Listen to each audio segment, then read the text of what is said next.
time to bake since her chick left the nest. Look who's not getting a muffin. Hey, honey, you want one? No time. I left a library book upstairs. It's due today. Bye.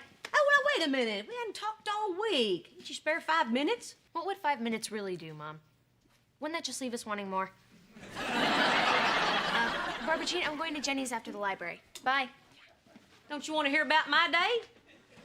I'd like to hear about your day. Here's the headline. Giant blonde attacks muffin factory. Cute redhead saves the day. And since when is Kira and Jenny talking? I thought they were fighting. Oh, not anymore. See, Kira sat with Macy at lunch, so Jenny thought Kira was stuck up. But then Kira sat with Jenny again, so Jenny and Kira made up. Any questions? Yeah. Since when are you in the 9th grade? I'm very plugged in with the kids, Reba. And, you know, it's only natural that you've fallen out of touch with Kira since she moved out. I am not out of touch with my daughter. It's just that she doesn't live here, and we don't always talk as much as we... And you don't live here either, by the way. Reba, let me give you the benefit of my parenting experience. See, I tried talking to Kira, but all I ever got were angry looks. Yes, just like that. But I have learned there are other ways to open the doors of communication. I don't want your parenting advice, Barbara Jean. Yes, you do. Because you know that I know things about Kira that you want to know.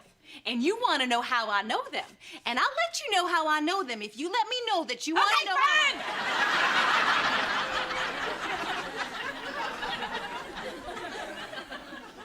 Tell me your secret. Tell me how you get my daughter to completely open up about every detail in her life. I spy on her.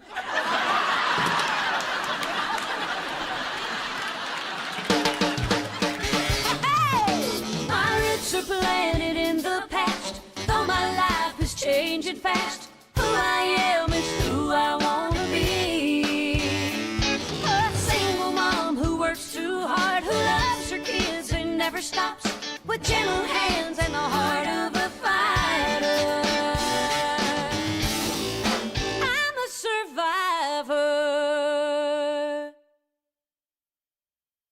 I can't believe you spy on my daughter. And you thought I wasn't ready to raise a teenager. Hey guys, we're back from the ball game. Dad let me eat a whole bowl of relish. He's making it sound a lot worse than it is. The relish was on like 6 hot dogs. Did you know Barbara Jean is spying on Kira? So? So? It's a betrayal of trust. It's an invasion of privacy. It's just old-fashioned wrong. No, it's only wrong if the person you're spying on has something to hide. Like if you had spied on Brock when we were having an affair.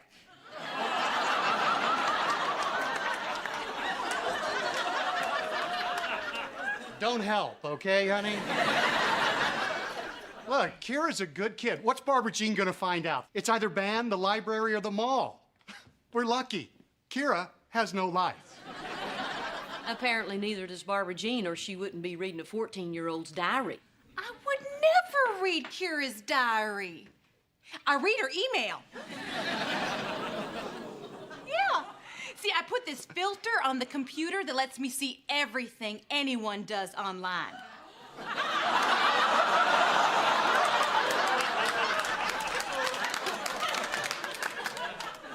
You mean anything Kira does, right? No. I gotta go. Oh, yeah. You know, really, Reba, there's no harm in spying. Wouldn't you like to know things about Kira? Like who gave her that friendship necklace? No, I wouldn't. I'm not gonna stoop to your level, Barbara Jean. If Kira wants me to know, she'll tell me. Or you could just wait 30 years and hope that Kira's memoirs get turned into a movie, which you won't be able to see unless there's parking outside the theater for your high horse. Oh, yeah. Wow. Kira's life is a movie. You know who I want to play me? Who? Denzel Washington.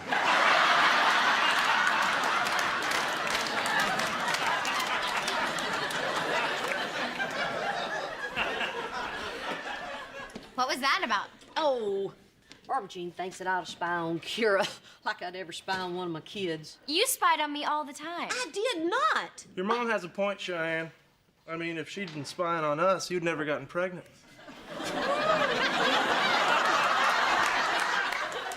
It's like you were blind.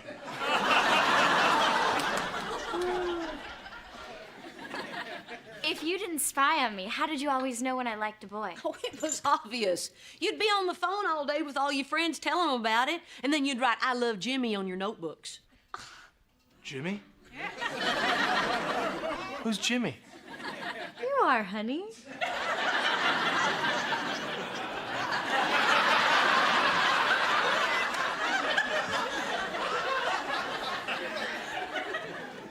And then your pockets would be full of those empty lip gloss containers, and you'd wear that pink sweater, real low cut with the black lace on it. Hey, you know, going through someone's pocket is called spying, Mom. Oh, honey, it's called doing the laundry. Well, maybe I'll do your laundry and see how much you like it.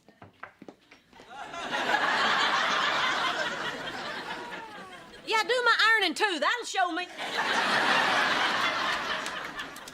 You know what I think, Mrs. H? That you're not really Jimmy.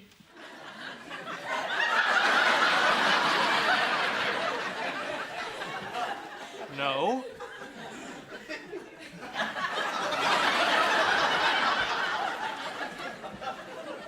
I think you should spy on Kira. What? Yeah, go through her backpack to keep everything in there. And wise up, Mrs. H. No one gets a friendship necklace from a friend. It's from a boy. Boy friend. You do the math. Mm-hmm.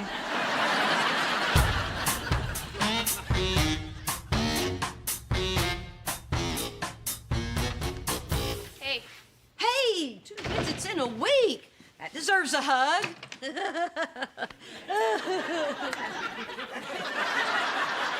What are you doing? Oh, enjoying the scent of a girl who doesn't smoke or hang out with kids who do. Have you been drinking? No. Have you? I'm going upstairs to get some clothes. Don't follow me. Why would I follow you? I'm not nosy.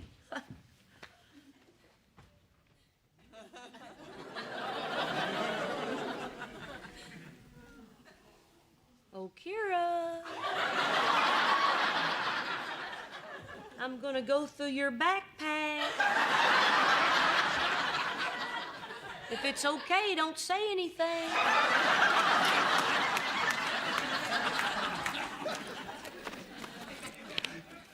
Ah, Brandon. Hello, Jimmy. Yeah. Oh, mints.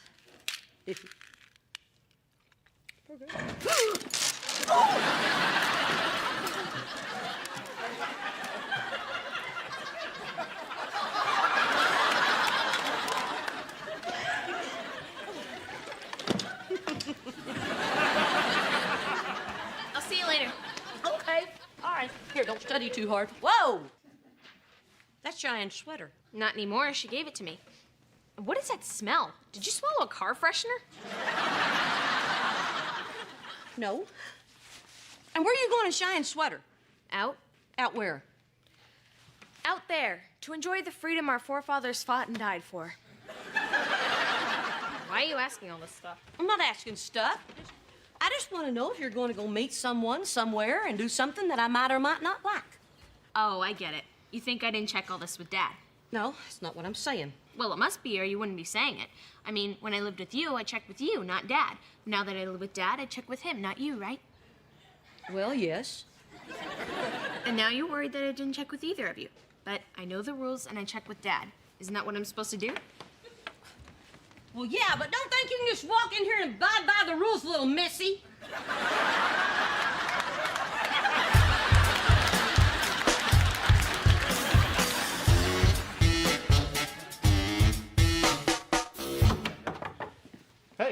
Hey, guys.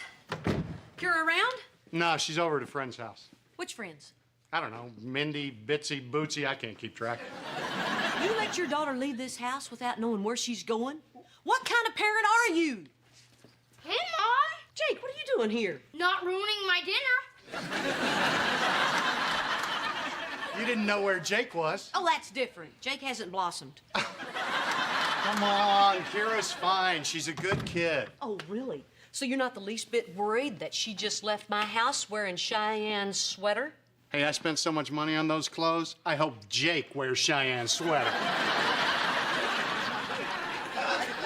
And anyway, we're not talking about Cheyenne here. We're talking about Kira. Kira, who might have a boyfriend, whose name might be Brandon, who might have given her a necklace. Well, I'm hearing a lot of mights.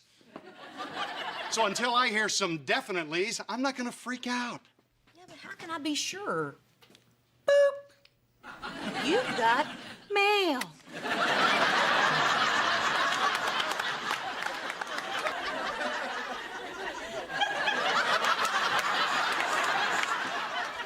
Bloop. You got a goofball.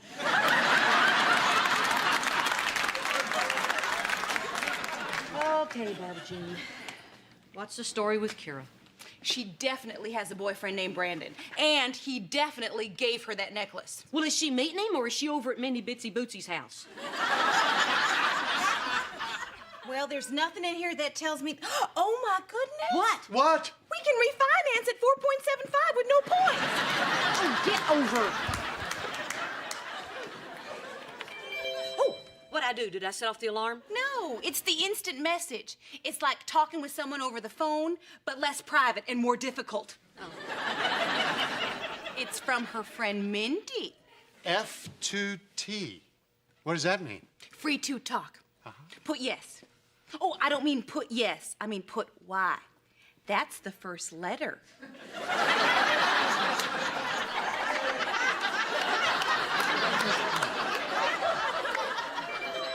Okay, another message. The letter R, the letter U. R, U. No! Are you? See, are you? See? Okay, right, all right. Are you going to Brandon's tonight? K-Y-R-A. What? K-Y-R-A. Kira.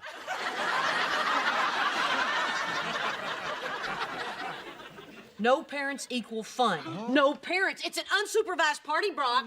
That she may not be going to. She's asking why I'm not replying. What do I say? Well, don't say anything. She'll know you're not Kira. It's all caps. She's mad. Turn it off! T-I-O! T-I-O! Well, Brock. Okay, all right, now don't panic. So she didn't tell us her friend was a boy. A boy she likes whose parents are out of town. Yeah, it sounds bad. Real bad, but that doesn't mean she's gonna go over there and do something stupid. Right. It just means she can.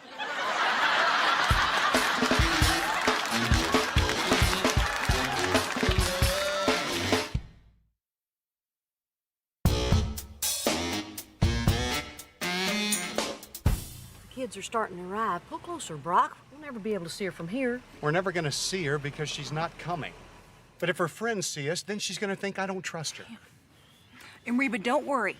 I've got a plan that'll make both of you happy. Night vision goggles? Barbara Jean, we're in the suburbs, not Nam.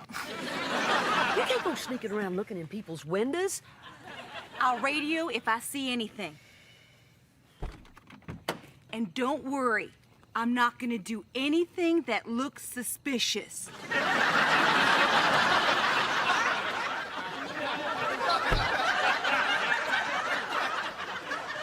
I can't believe this is happening. Oh, come on, Brock. You knew she was crazy when you married her. I heard that. No, I can't believe I'm sitting out here because you don't trust me. Kira's been living with me for a whole month, so obviously she's gone wild. I'm that bad a parent. Well, I'm not here to argue with you, Brock. All I know is when she lived with me, I knew what she was up to. Oh, yeah, like you did with Cheyenne? One time our daughter gets pregnant and I never hear the end of it.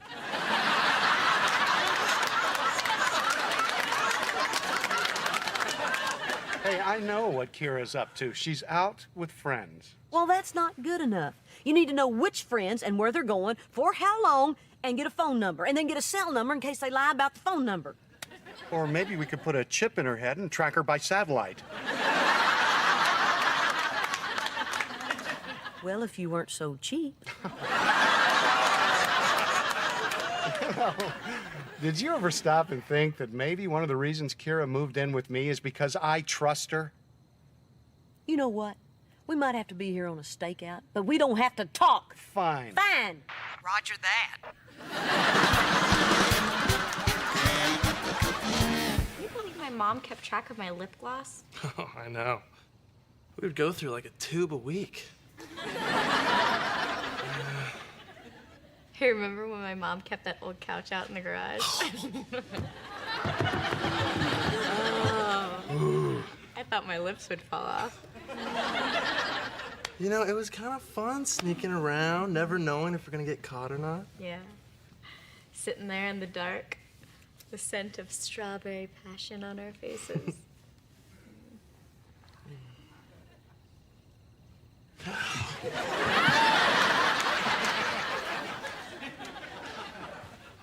What's wrong? Nothing's wrong. That's the problem. There's no tension. We're married. It takes all the fun out of fooling around. No. I mean, we could go upstairs and dance around our room naked and no one would care.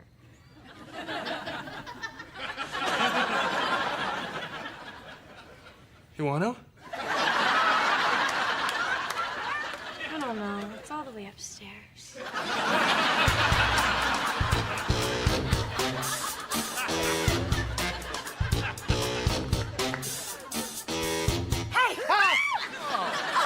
Barbara Jean, what are you doing? No sign of Kira yet. I'm going back in. You know, I'd love to think that your wife is insane for climbing up a tree in night vision goggles, but then I realize she's my leader. What are you talking about? I spied on my kid today, Brock. I'm spying on her right now. Well, unless she doesn't show up. Then you'd just be some creepy old lady watching the teenagers party. Because I don't know who she is anymore. You know, Kira's only been out of the house for a month, and she's got a whole new life I don't know about. Hey, try 3 years. When I moved out, Cheyenne was drill team captain, Jake was learning to tie his shoes, and Kira was just a smart-mouthed kid. Every parent looks at their kid and thinks, oh, they grow up so fast. But I never realized how fast until I wasn't there every day to see it. Yeah, now I'm gonna be the one that's not there to see it. Hit the gas! I've been spotted! What? What are you doing? What are you doing here?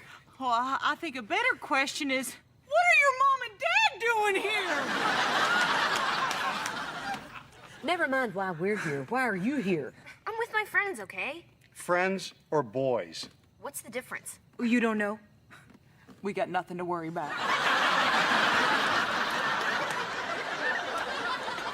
We know it's an unsupervised party, Kira. Where did you hear that? Have you been following me? No, we got it from your email. Again, honey, don't help. I can't believe this. Wait, Kira, stop. wait. You know, I get Barbara Jean doing this, and Dad has to tag along in case he needs to post bail. But not you, Mom. Hey. And we all know what your mom did was wrong. But you know what else is wrong? You sneaking around with boys. I know it's kind of dark out, but if you borrow Barbara Jean's spy goggles, you'll be able to see I'm not Cheyenne. Well, maybe we got confused because you're wearing her boy meeting sweater. So you guys really think I'm so stupid that I'd sneak off and have sex when I'm 14? And even if I did, why would I wear Cheyenne's sweater? For good luck?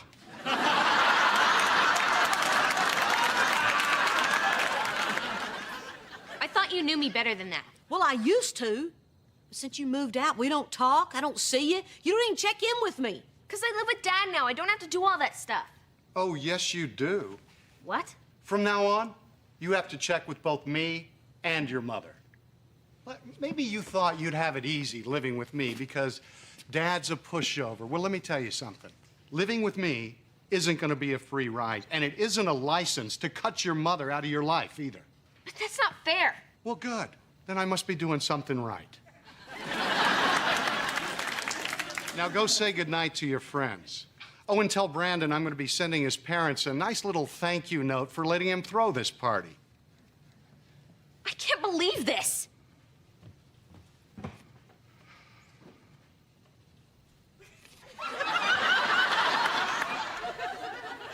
Who are you? I'm the girl's father. Thanks, Brock.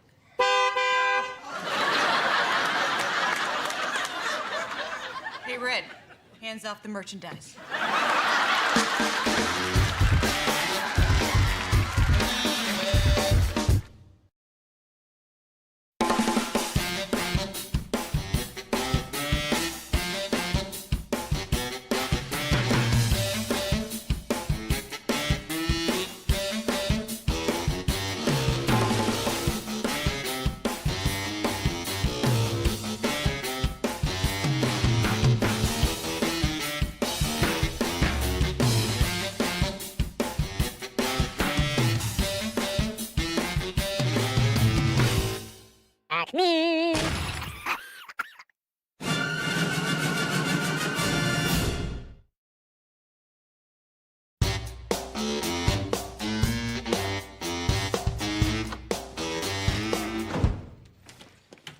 Okay, Kira, I think you owe me a thank you for driving you home from school and an apology for introducing me as your driver, Giant Malibu Barbie. I was embarrassed. You walked around campus yelling, "Is Kira here? Is Kira here?" I just wanted to see how you were doing now that you're in high school. It can be a really hard adjustment. I'm fine. You know, and I want to make sure that you're hanging out with the right kids. Got it. You know, people that won't lead you down the wrong path. Gangs, drinking, betting on dog fights, you know, that sort of thing. And now I know. Or pot. Do any of the kids at your school, do they smoke pot? Nope, not a one. In fact, we were written up in USA Today. I'm serious. Do any of your friends? Why would you even think that? Well, I don't. It seemed like you had wonderful friends. Except maybe for that red-haired kid who was sitting on the bleachers. Yeah, he looked like a stoner. Gary? Yeah, that's the one. His eyes, they looked a little whacked out to me. He's blind.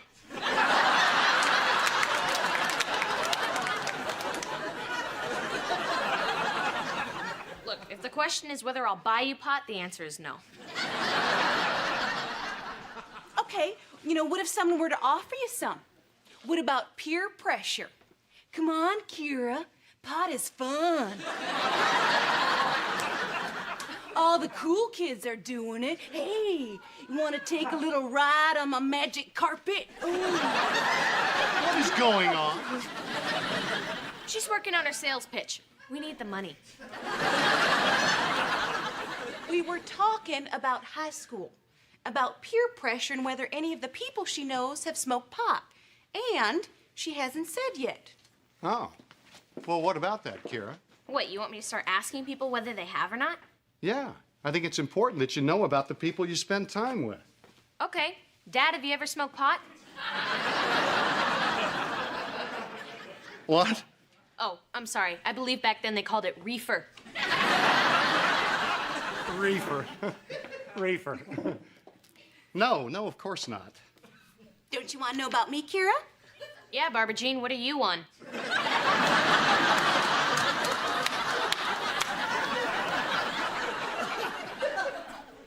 I have never done drugs that weren't prescribed by a licensed therapist. Wonderful. Can I go now? I think I need a drink. You know, it's true. If you're honest with your kids, they'll be honest with you. Now, if you'll excuse me, I need to go apologize to a little blind boy.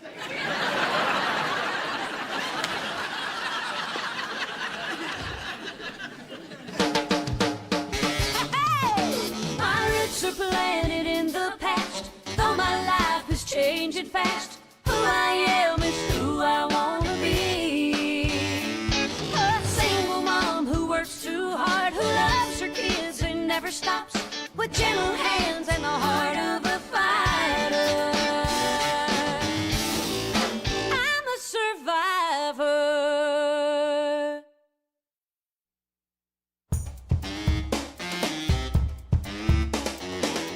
Nope. Gotta go. Hey there. Guys, when I left, I said empty the dishwasher. We're checking for poison. Oh, I don't keep my poison in the refrigerator. No, Mrs. H, you keep it right here.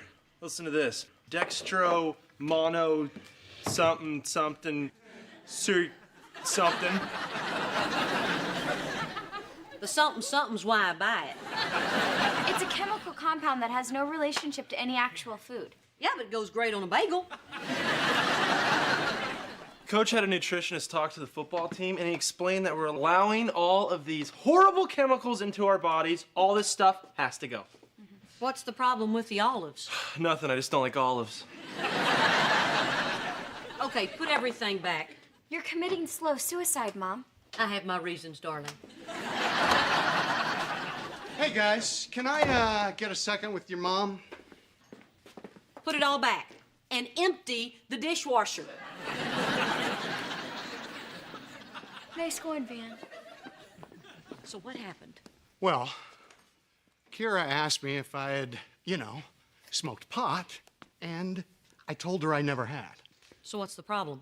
Well, we both know I used to in college. Yeah, that's right. We both know. And that's all who needs to know. Yeah, but Reba, I wasn't honest with her. Brock, there'll come a time when your kids get a little older that you can tell them all about your boneheaded past. I just don't think the time is now.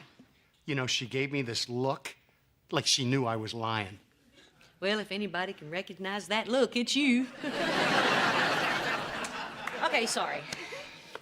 All right, so tell me what you guys told her about drugs. Well, basically, that was it. Then you really didn't have the talk. It came at me out of the blue. I panicked.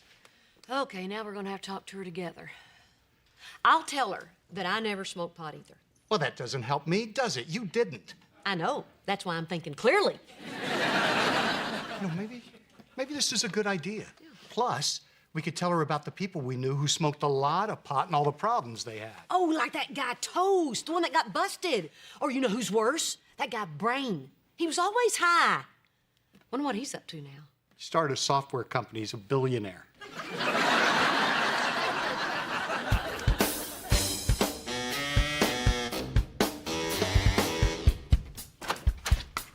Hey, Mrs. H. Hey, guys, out shopping? Yes, we went to the Gentle Earth Natural Pantry.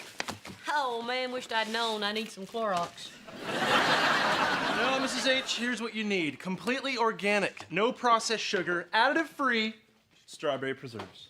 And we got non-bleached stone ground sesame crackers to put it on. Pure, natural flavor. Oh, outstanding.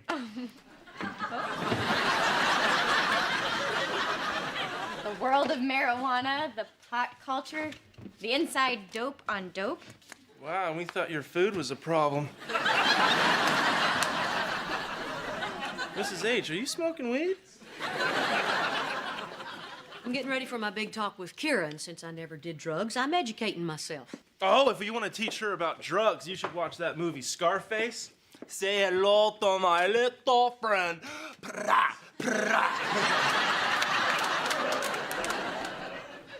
Say goodbye to little Reba.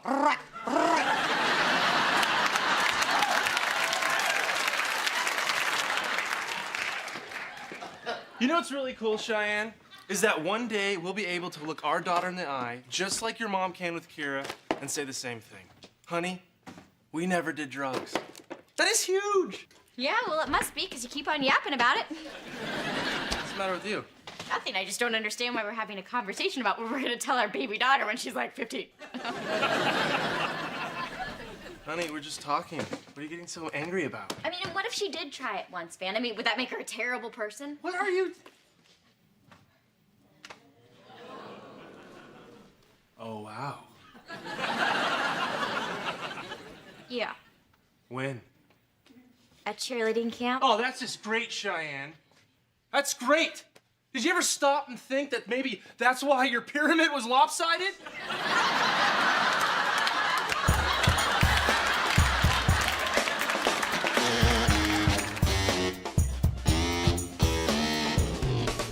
Are you sure you don't want me to stay for the big talk, Reba? Kira knows that I'm an example of a drug-free life. Then you really should go. But remember, if she says Mary Jane, that's code for marijuana. Okay. And if I say tangerine, that's code for get out. Tangerine. Oh. Do I seem calm? I seem calm, right? You seem calm. You know, it's important to talk to your kids about this stuff. People think it's so simple. I mean, like those stupid rubber mats that they put in the bottom of urinals that say, don't do drugs. I mean, if you're getting your advice from the bottom of a urinal, hey, maybe drugs aren't such a bad way to go. I'm just gonna tell her the truth, Reba. No, you're not. Remember, this is about me talking and you nodding. Look who I ran into. I got your message. What's up? Just a little rap session. A rap session? Are you sure we're in the right decade for that? Not gonna be any big deal, but your father told me what you guys talked about, and we just want to follow up on that.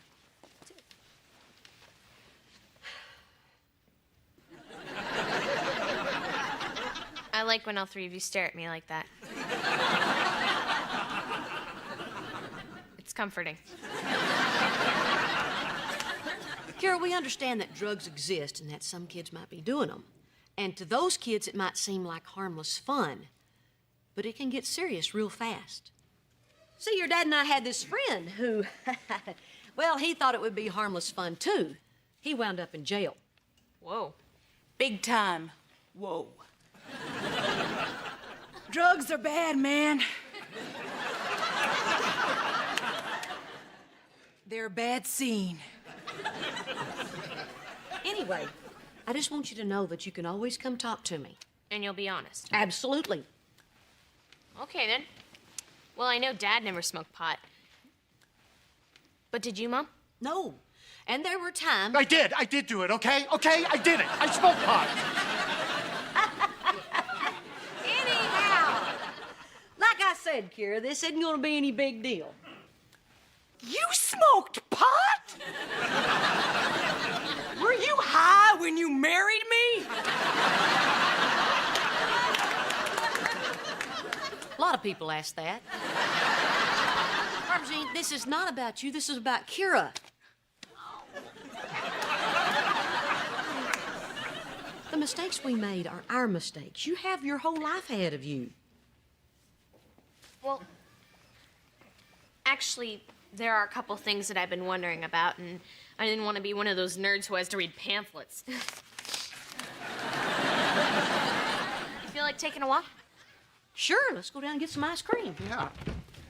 Well, would it be cool if I just went with Dad? Oh, sure, that's cool. Yeah, I'll talk to you guys later. Okay.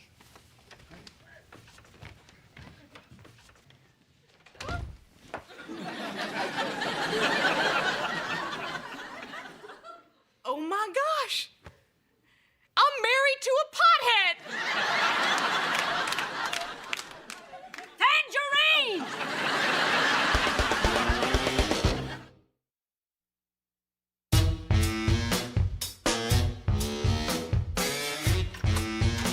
Hey there. Hey, Mrs. H, I need your advice. Just shave right there, it'll look like two brows.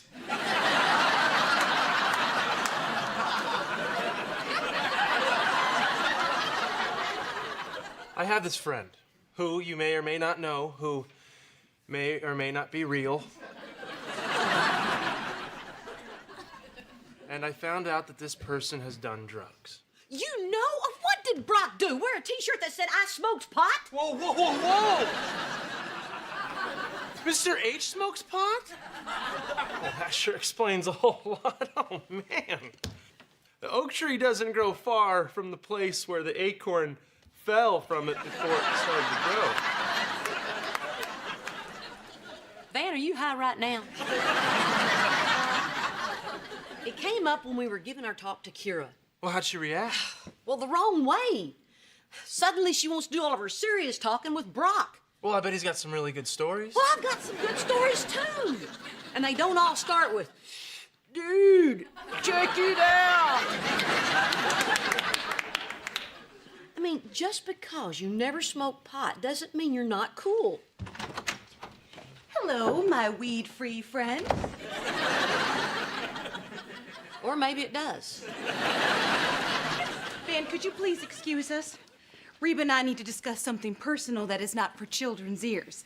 It's about my husband and his friend, Mary Jane. You know that's code for pot. Okay, Mr. Smarty Pants, you know what tangerine means? Get out!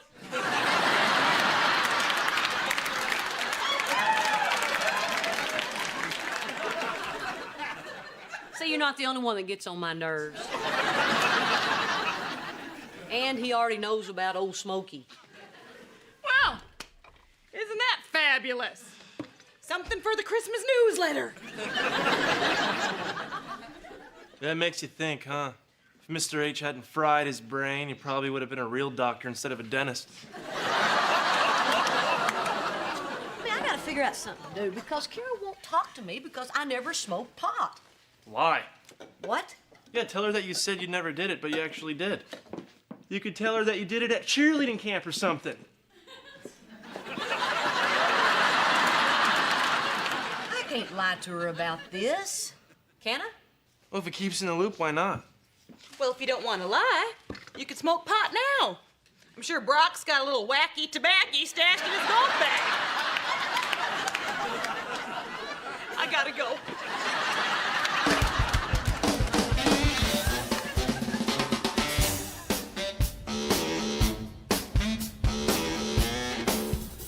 These are really good for you, aren't they? You bet they are. I can tell, because they're gross. Hey, Everybody hates these crackers. really? I like those things.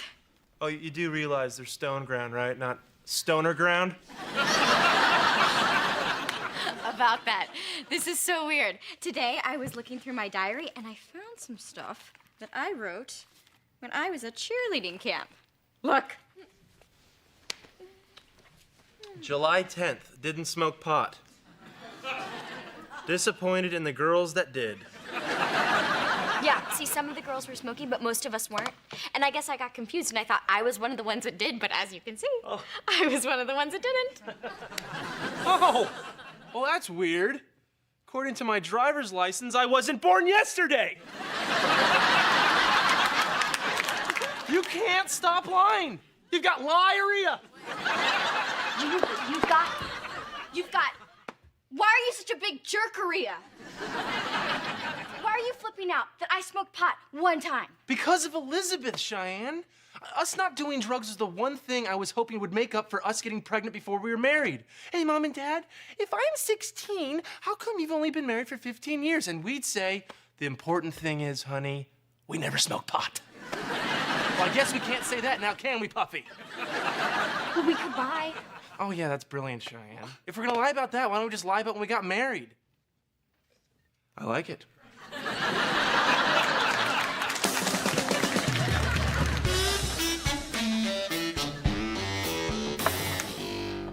Hey, Kira, you got a minute? There's, something I need to talk to you about. Mom, we've had the sex talk 4 times. Unless something's changed, I get it. Ha, ha, ha, ha. Funny. No, the thing is, you know, the other night when I told you that I'd never smoked pot. Well, that wasn't exactly the whole story. The truth is, this isn't exactly really easy for me to say, but I never smoked pot. I know, Mom. Look, I'd love to talk more, but I'm meeting a private plane from Colombia. Kira, how many times do you smoke pot? Counting church? How many times? Never. I've never done it. Me either. We've got something in common, huh? How many times you been offered to smoke pot? Twice. Twice? I've probably been offered over 200 times. 200 times? Well, you don't live with a guy named Toast without being offered the bong a lot. Dad's nickname was Toast? No. Another guy that lived in the house. But the point is, even being offered it all those times, I never did it. So let me ask you this. Are you planning on smoking pot? It's not really the kind of thing you plan. You're right, it's not. That's why you might want to know what it was like for me to turn it down all those times. Or what people said to try to get me to do it. Or if I feel like I've missed out on something. Don't you think what I went through has value? I never thought of it that way. Me neither. I just pulled that one out of my hat.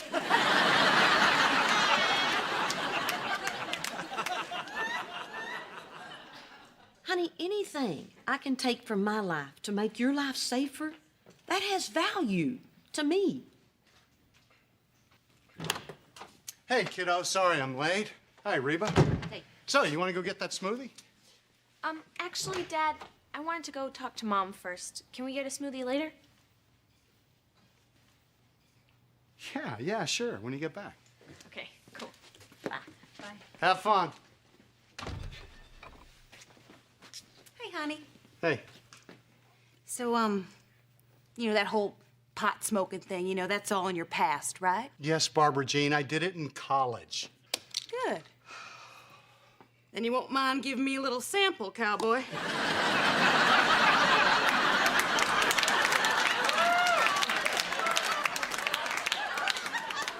And we'll be doing these little tests once a month.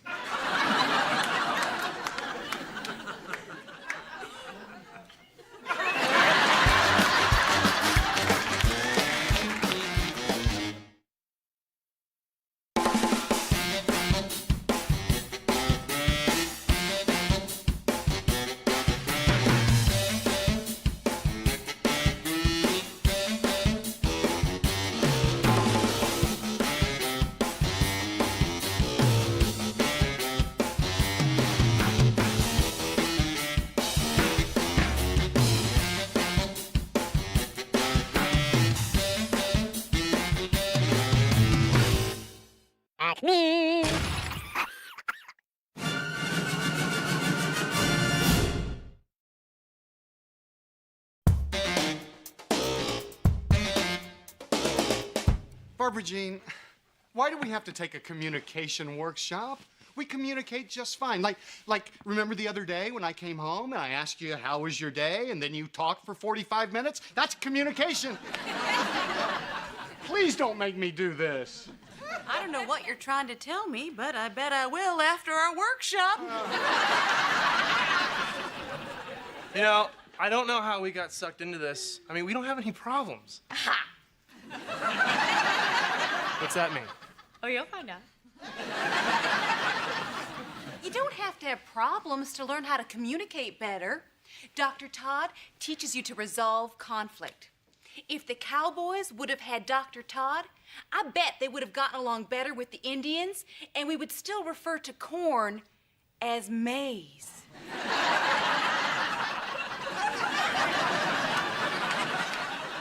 Is this about me not taking those salsa dancing lessons? Because I will. I'll even wear the tight pants. Okay, I know what the problem is. Okay, Cheyenne? Seriously, what's the problem? Oh, that Dr. Todd guy called and said he can't make it. Just kidding.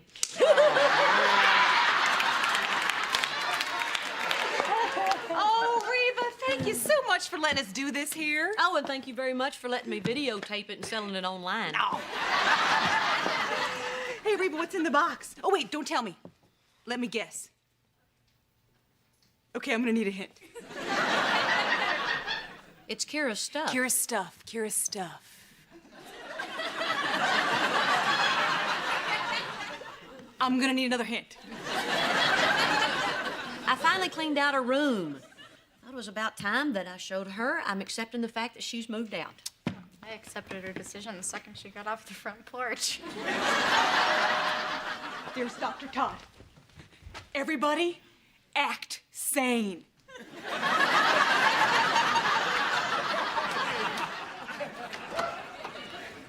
Hi. I'm looking for a Barbara Jean and Brick. I'm Barbara Jean. And Brickhead's over there. It's Brock. Brock with an O. Oh, I'm sorry. My last patient's cried all over my papers. Hi. Hi. Van. Mm-hmm. I suppose my wife Cheyenne has told you all about our problems? Actually, no, but I'm sure we'll be able to get to the bottom of whatever is bothering you. Okay. Wow, this is weird, but I kind of feel safe.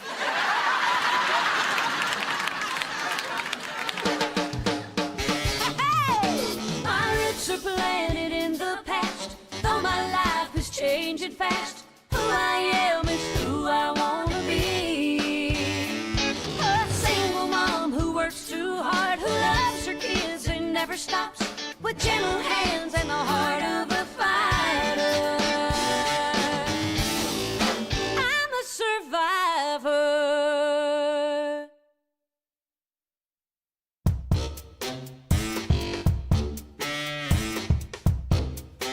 Are you getting rid of Kira's stuff?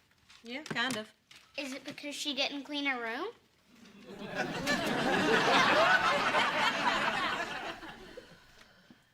Yes. Oh, I gotta go do something. Hey, Mom. Oh, hey, honey. Thanks for coming over. I thought it was about time that I gave you this. But that's my stuff from my room. In a box. In the kitchen. Your turn. I can't believe you went through my stuff. Well, why are you getting so mad? If you don't know, then I'm not gonna tell you. Well, what if you tell me, but I promise to keep it to myself? Kira? How do we define conflict? You think this is funny? You think my feelings are a joke? How do I know what your feelings are? You never tell me what's going on. I didn't plan this, I swear. Reba, you should join us. Yeah, I could help, you know. If you can get her to talk to me, Brick will pay you double. You can't be serious. Therapy? You can't be serious. Double? I'm so fed up, I'll ask anybody for help. But I can't watch you walk away without knowing what happened. So park it. Fine, but you can't make me talk. That's right. Don't say anything, Kira. I don't feel safe anymore. Okay, here we go. Kira, have a breakthrough. Therapy isn't as simple as the kind you see on TV. Although, if any of you are connected with the television industry, I have got a great idea for a new show. Look, I just want to say up front, I don't want to do this. And I'm betting you're the first one to cry. Okay, for our first exercise, we are going to be sharing the things that bother us. Oh, good idea. Kira, start sharing. Well, no, not so eager, Beaver. I want you to pair off with someone other than who you're here with. Oh, I call Reba. Ow! And Mr. H. All right, we're good. I'm not getting stuck with Kira. I want Mom.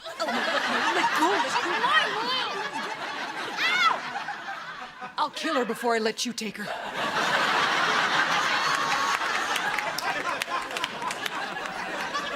All right, freeze. What did we just learn here? Did I pick the wrong seat? No, that you're all playing it safe. You know, sharing should be difficult, maybe even a little painful. That's why I get to pick your partners, all right?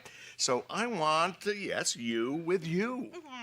And you with you. No, Yes, and you with you. Who made him the boss? A university in Mexico. Now, I know we all like to pretend that we don't have any problems, but conflict resolution only works if we admit that, yeah, there are some things that bother us. So, even the slightest little resentment, bring it up. This is taking too long. Tell it to Brick. There you go. Well, thank you. Here's for you. Okay, well, I just feel kind of awkward saying bad things about your father to you. Please, I live with Mom. Okay. Well, for one thing, he has no sense of romance.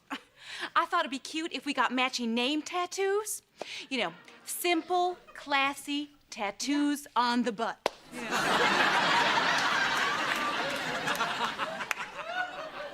But he wouldn't do it. You wouldn't? No. Oh.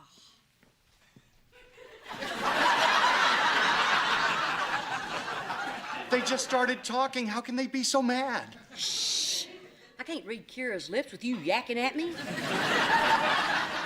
I'm supposed to be sharing. Okay, fine. Let's get this over with.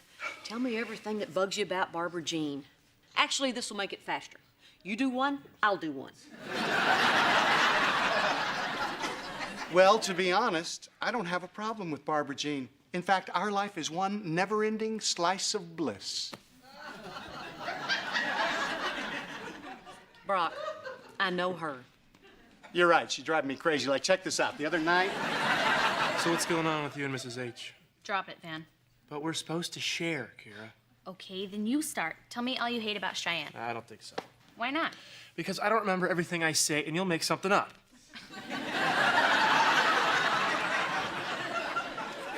Okay, fine. Doesn't matter anyway. Cheyenne already told me all about your problems.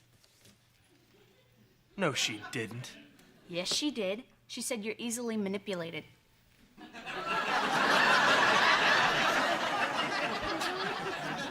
Oh, yeah? Well, let me tell you something about Cheyenne. Look, I love him to death, but every time I tell him to do something, he acts like he's not even listening.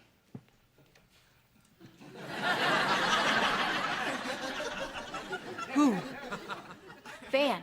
Oh, of course. But if that's all your dad did, that won't bother me. Hey, it's my turn. Oh, wonder if Van's telling Kira how it's always your turn. Because it's not just making the bed. No, it's having to arrange 14 stuffed animals in a specific order. And Binky can't be next to Lulu because they have a history. Which Barbara Jean says is private. And this is the really sick part. I want to know what it is. Man, I didn't realize how much stuff I was keeping inside. You know, it's great to be able to talk to you like this. Yeah, we never could talk about Barbara Jean when we were married. So, your turn, Reba. What's the deal with Kira? I don't know. I'd love to tell you what's wrong, Brock, but I don't know. She won't tell me. She just gets mad and storms out. Then I lie awake all night wondering if she's difficult or if I'm a bad parent. It's because she's difficult. So there it is. That's how I feel. Now you let me have it. Come on. What you're saying makes sense. Well, it does to me, Kira.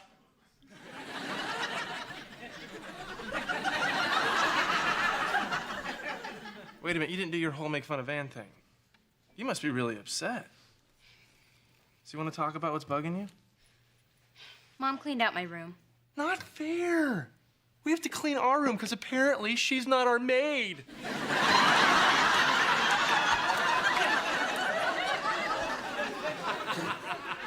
Yeah, well, it's just not my room anymore. You wouldn't understand. No, I think I do. When I moved out 2 years ago, my parents did the exact same thing, only opposite. Van. No, hear me out. See, they kept my room the exact way I left it, and I liked that. I mean, I would have been upset if they turned into a sewing room or a pub. Because that would mean that that part of my life was over. You do understand. Mom wouldn't turn my room into a pub. Nah, I don't think she will. But that would be really awesome.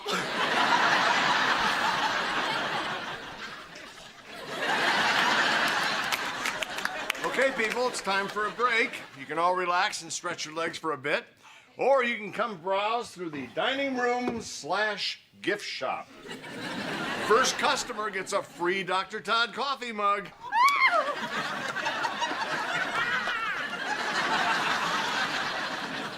Hey, look, I'm not saying this is a total waste of time, but I'm getting frustrated. So either you tell me why my daughter's mad at me, or I'm closing down your gift shop. Well, it's going to happen. It's just not soup yet. It's not a jelly donut either. What's that got to do with it? Well, it's like I said in my book, Relationship Soup. We're still adding ingredients. It has to simmer so all the flavors can combine into a rich, delicious broth. Oh. Well, while we're waiting, why don't we make ourselves a sandwich with all this bologna?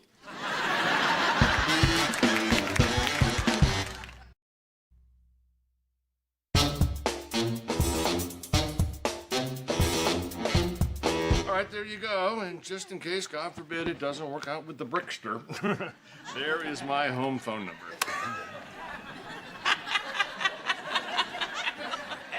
Okay. Hey, you know what? I wasn't too happy about doing this, but that whole sharing thing was actually pretty good. I got a lot off my chest. Well, good. Yeah. Good. Then you're really going to love this next part. Yeah, what next part? Well, we are going to share with the group what we told each other. It's called tattling. Tattling? You are going to be the first one to cry.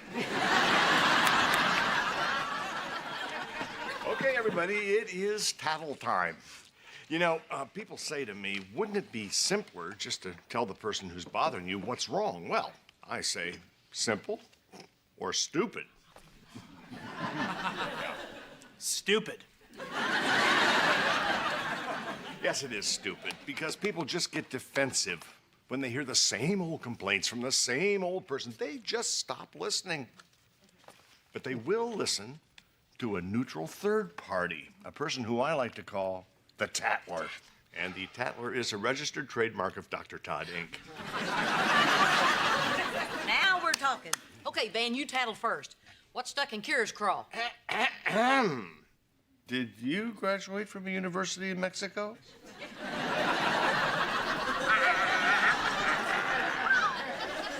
Okay, let's start with her. Be honest and truthful. You got 10 seconds. Well, Cheyenne is worried that Van is lazy. But I'll tell you who's lazy. Brock is lazy. Yeah. Every morning he gets up, gets a paper, has a cup of coffee while I'm busting my behind with the baby. I work, Barbara Jean. Yeah, I know you work. You work on your short game and your putting and your dirty joke telling. You must be exhausted. Anyway, that's what's bothering Cheyenne. Okay, let's stick with the exercise, okay? We're supposed to be telling what the other person complained about. Okay, well, I'm supposed to say what Reba's problem is with Kira, but can I just say this first? You know, it's crazy that Binky and Lulu have a history. And it's even worse that you won't tell me what it is. Yeah, everything I do is crazy. Like it's so crazy to want to get matching tattoos. No, it's not crazy if I'm a biker named Spleen and you're my old lady. Oh. Okay, what if we did that and then something happened? What do you mean? Like we'd get divorced? I'm just saying that once you've been divorced, it makes you aware that it's possible, okay? Don't you think I know it's possible? If you could leave someone as wonderful as Reba, you could certainly leave me. honey, I choose hope. I believe that our love is a love that lasts forever. And I am willing to put my butt on the line. Yeah, Brock, you willing to put your butt on the line? I'm willing to buy you a platinum tennis bracelet. Done. Man, this guy is good. Fix us next. No. We're next. We're next. No, you are still simmering. Now, who wants to tattle on Van? Kira, I'm gonna get in so much trouble, but then he's gonna fix it. Yeah, Kira, put Van in the hot seat. Well, he said he loves his wife very much, and she's perfect. Liar! I would never say that. I said Cheyenne's always mad at me, and I don't know why. You do too know why. You always mess things up on purpose. Why would I do that? So I don't ask you to do them anymore. Oh, I wish I was that smart. Okay. Well, if you are so innocent, why do you always stop doing things? You dressed Elizabeth once. Once! Because you changed her when I was done. Yeah? Where you put her frog shirt on with her ducky pants. And everyone knows they're mortal enemies. When you correct me, you make me feel like I'm a bad father. What? Yeah, like when she goes out dressed like that, you're really embarrassed of me. Van, I am never embarrassed of you. And you've given her tons of opportunities.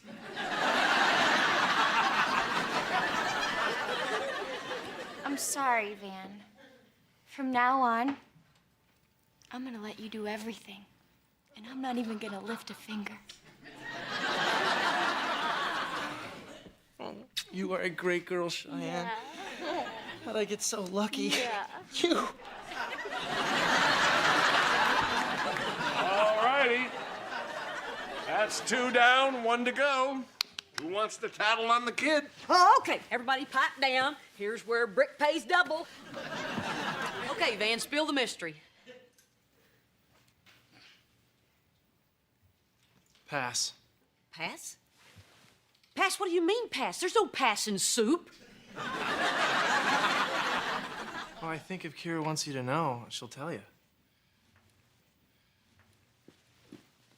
Maybe next workshop. Wow, grown-ups have so much fun. Here, wait up. Where do you think you're going? You can't make soup if the noodles are going to get ticked off and leave. I've had enough Dr. Todd for one night. Oh, no. We're going to finish this. Okay, you want to know what I said to your dad after he stopped whining about Barbara Jean's stuffed toys? You don't have to tell me, Mom. I already know what you said. Oh, prove it. Come on, hotshot. Prove it to me that you can read minds. Okay, fine. You said you hate me. What? Oh, honey, how could you possibly think that? The box. The box? No. The box means I love you, that I finally accepted your decision to move out. No, it doesn't. It says you hate me and I can never come back. You know what our problem is? The box is a two-faced liar. So you don't hate me for moving out? No, sweetie, of course not. Now, I'm going to say this loud and clear. You will always have a place here. Okay. Now it's soup. Hey, Reba, Barbara Jean told me the whole Binky Lulu story. It's just so sad.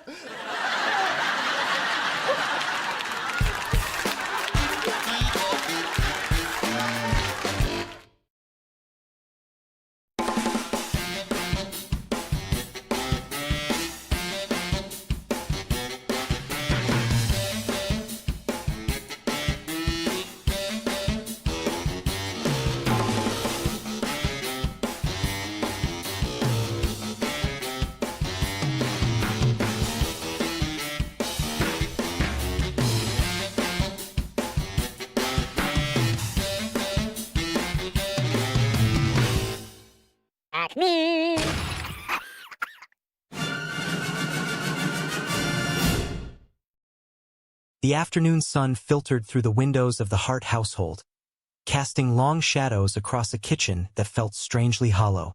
Reba stood by the counter, her hands on her hips, staring into the depths of a pantry that had been picked clean. It was a sight to behold, or rather, a lack of a sight. There was a lingering silence in the air, the kind that follows a whirlwind. Reba turned her gaze toward Ben, who was leaning against the doorframe, looking equally perplexed. She sighed, a sound full of exasperated wonder. "That woman is out of control," Reba remarked, her voice carrying the weight of a long morning. "She is like a locust. She has eaten everything in the house."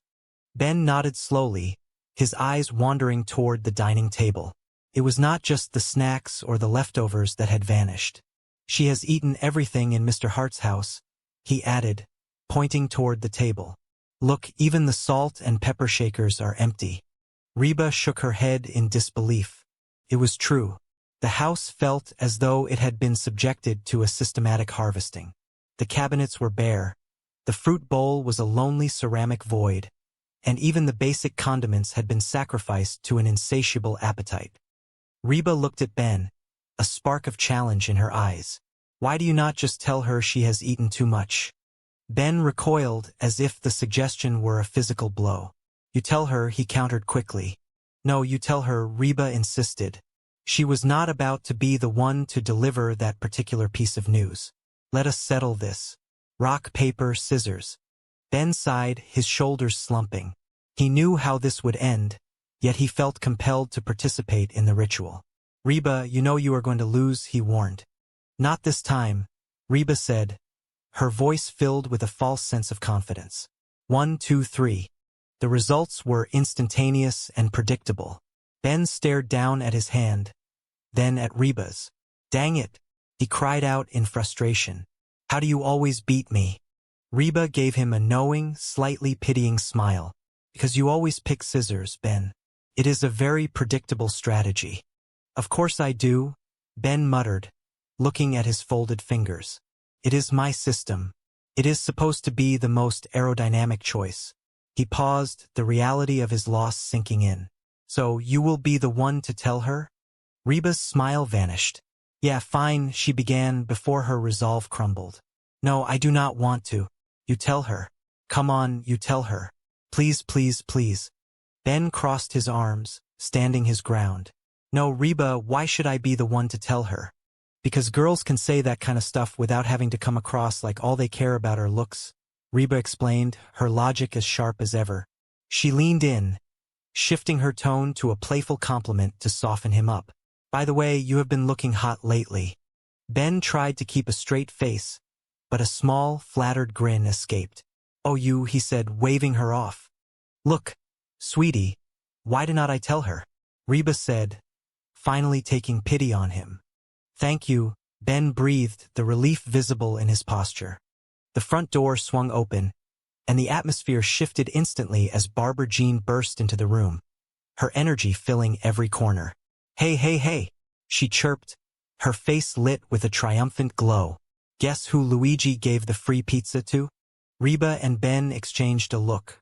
"Luigi does not have to roll it out of the bed every morning," Reba thought to myself, though she kept the comment internal for the moment.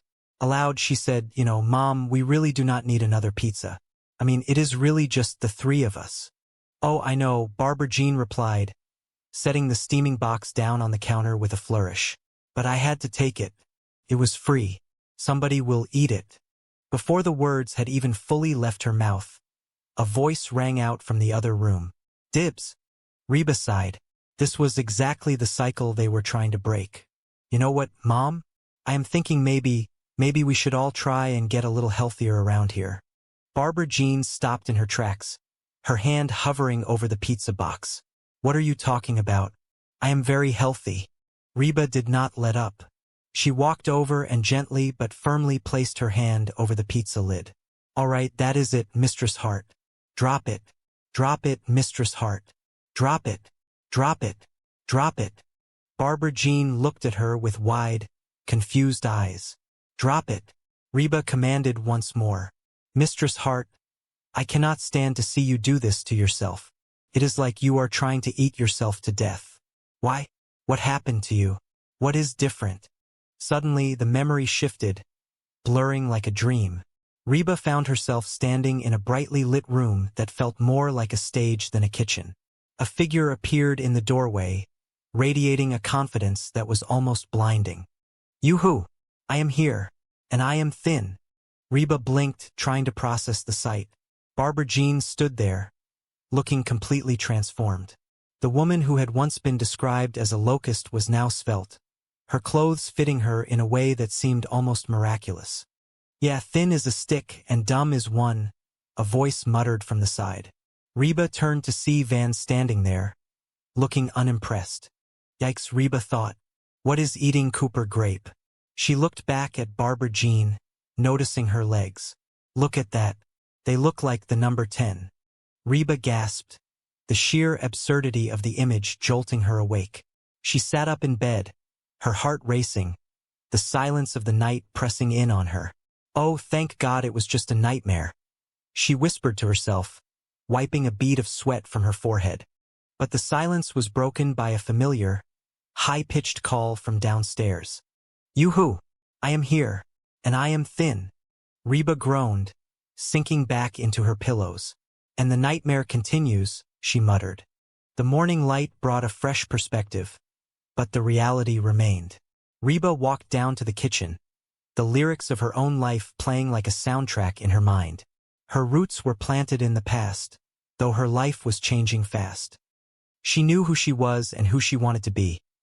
A single mom who worked too hard, who loved her kids and never stopped, with gentle hands and the heart of a fighter. She was a survivor. "Mom, make us some pancakes," a voice demanded. "No," Reba replied firmly, reaching for the blender. "I am making everyone a power smoothie.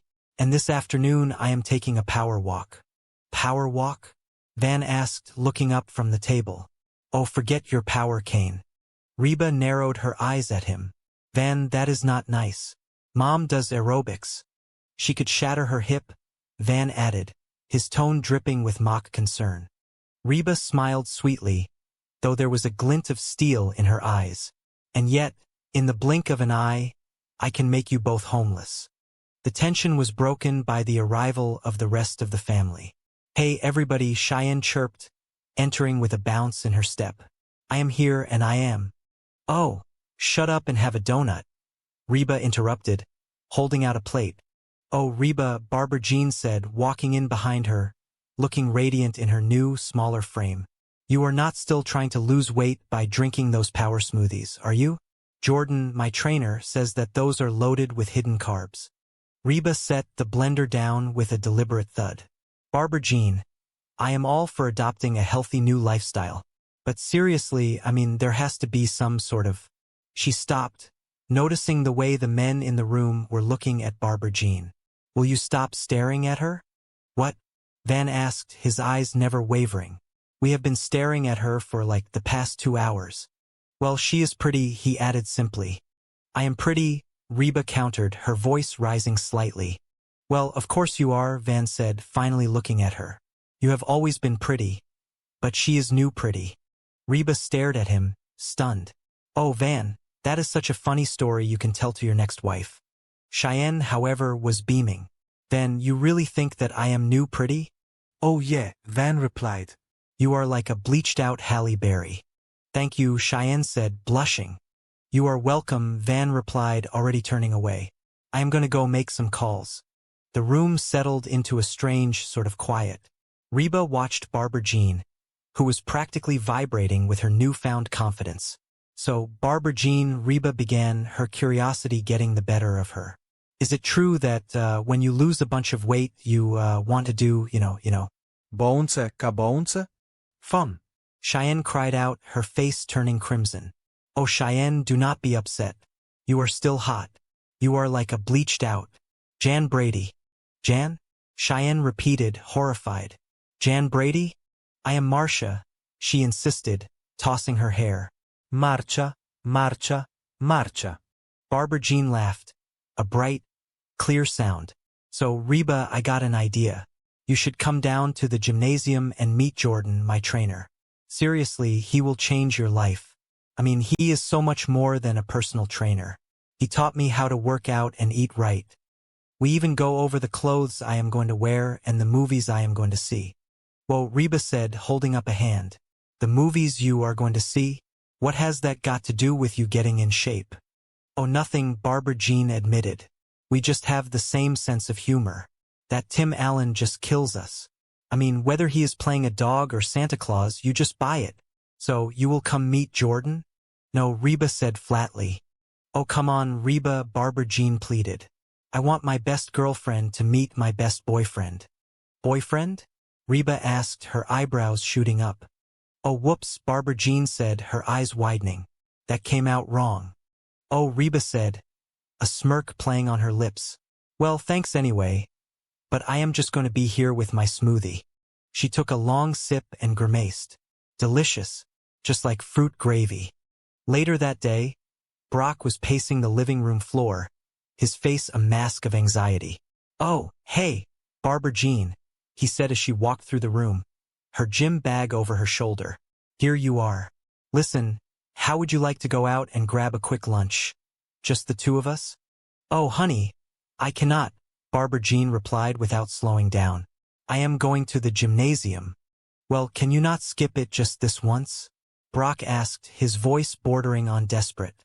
Come on, I will take you to that romantic French place you like so much. Really? Barbara Jean asked, pausing for a second.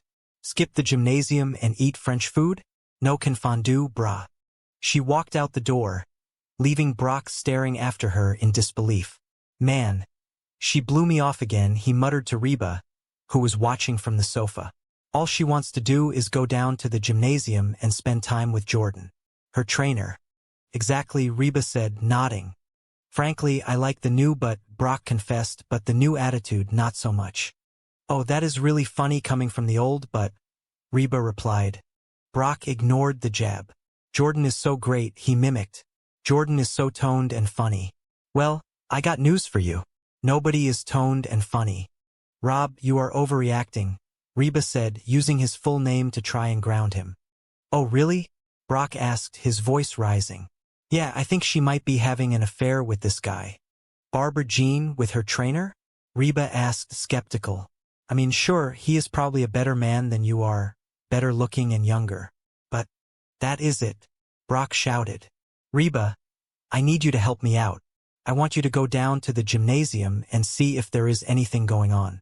You know, spy on him for me. No way, Reba said, shaking her head. You know, Barbara Jean may have a long list of faults. And I have that list if you need a copy. But she is nothing if not faithful.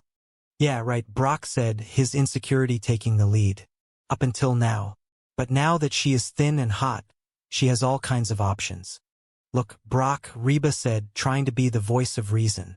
If it is worrying you that much, be honest with her. Tell her how you feel. Tell her that you just need a hug every now and then. Oh, now, there is a great idea, Brock said sarcastically. See? Why, since my competition is a macho, muscular dude, I should go the other way and appear all weak and whiny. Your solutions are ridiculous.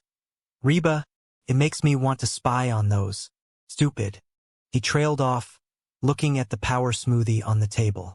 Hard to believe they are supposed to be good for you. Hey, Mistress Hart, Van said as Reba prepared to leave. You off for your power walk? Man, I love old people. Power walking, moving along, swinging their arms. Like there is a big sale for false teeth.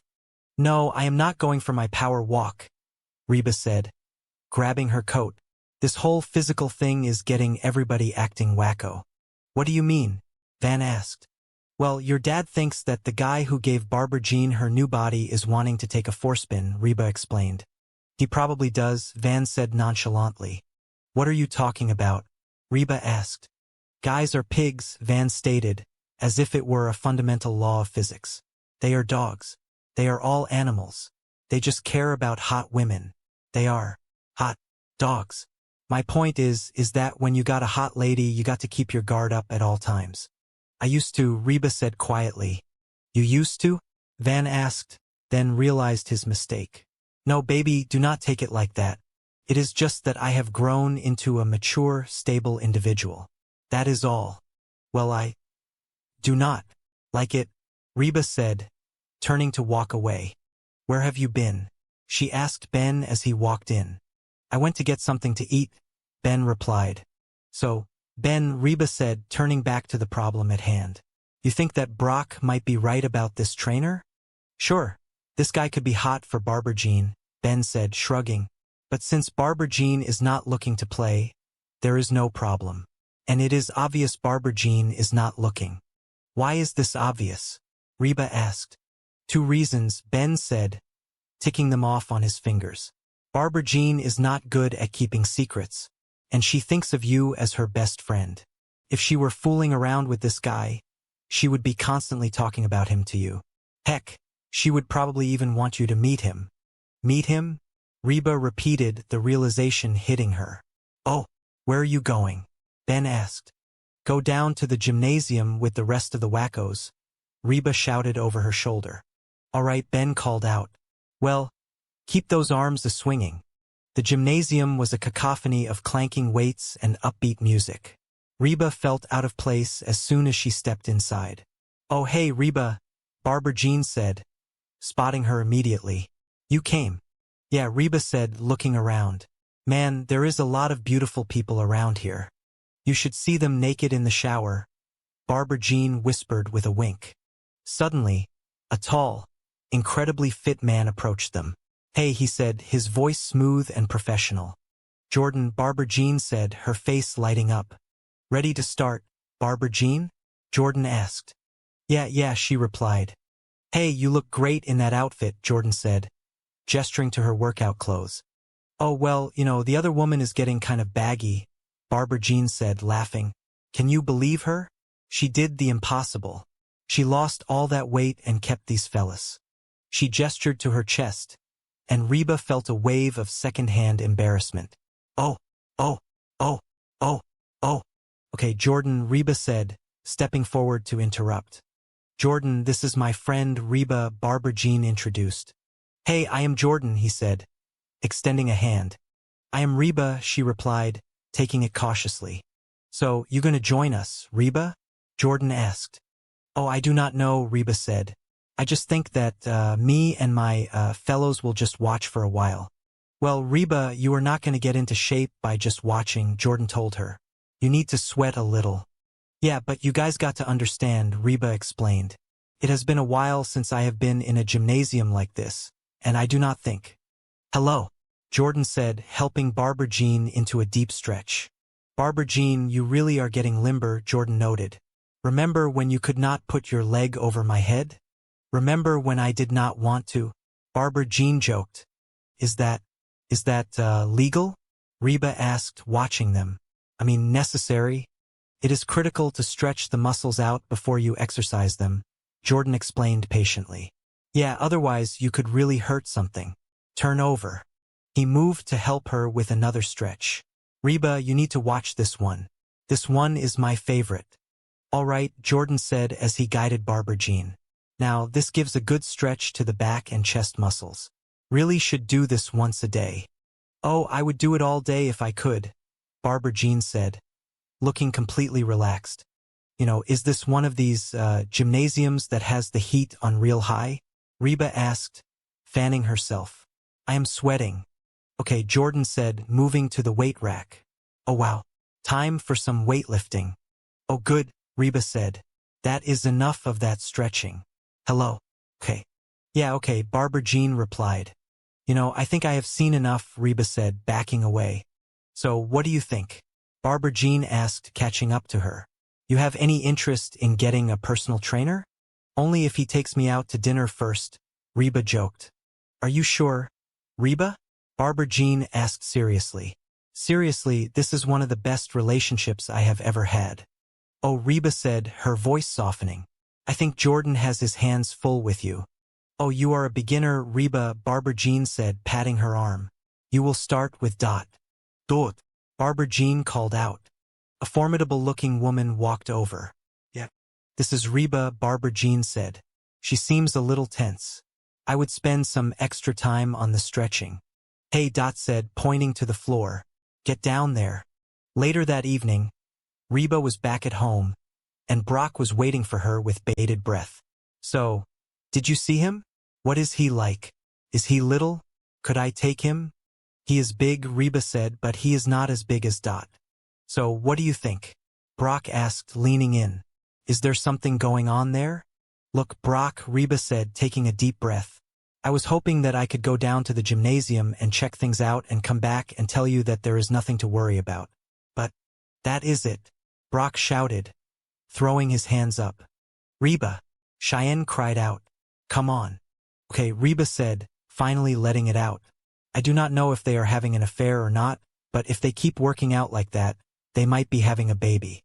Man, I knew there was something going on, Brock muttered. The door opened and Barbara Jean walked in, looking energized. Hey everybody, she said. I am here and I am saying, well. Oh hi honey, she said to Brock. Do not you hi honey me, Brock snapped. What are you talking about? Barbara Jean asked, confused. Oh man, Brock said. Did you honestly think that I would not find out about you and Jordan? What? Barbara Jean asked. We were working out. It was perfectly innocent. Reba, tell him what you saw. I do not want to get involved, Reba said, trying to slip away. She said you are having an affair, Brock insisted. Any more than I already am, Reba added under her breath. Okay, Jordan and I are not having an affair, Barbara Jean said firmly. He is gay. What? Brock asked, his jaw dropping. Reba, do you honestly think I would let a straight man grab my breasts? Barbara Jean asked. Excuse me, Reba said. He grabbed your breasts?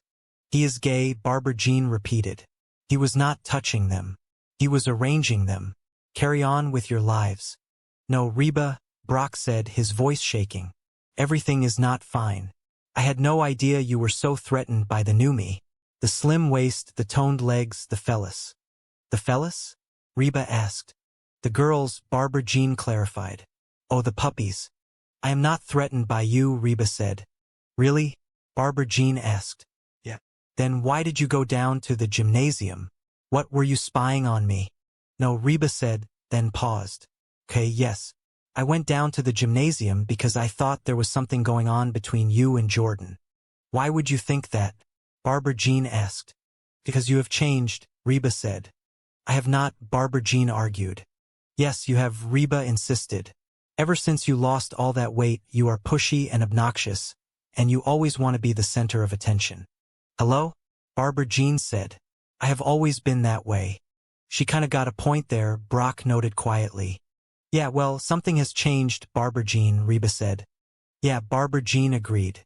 The way you guys look at me. I am still the same Barbara Jean I always was. I am just less winded. Reba looked at her, and the anger began to dissipate. I know she might be right, she admitted. Could be us. I am sorry, honey, Brock said, turning to Barbara Jean. Reba just got me all worked up. That is. Look, Barbara Jean, Reba said, her voice genuine. The truth is I think I went down to the gymnasium almost hoping that I would find you doing something wrong. You know, anything. So I could feel superior to you and your skinny butt. So, I am sorry. Sorry? Barbara Jean asked, a slow smile spreading across her face. Yeah. This is great. For the first time since we have known each other, you want to be me. I do not want to be you, Reba said, though she could not help but smile back.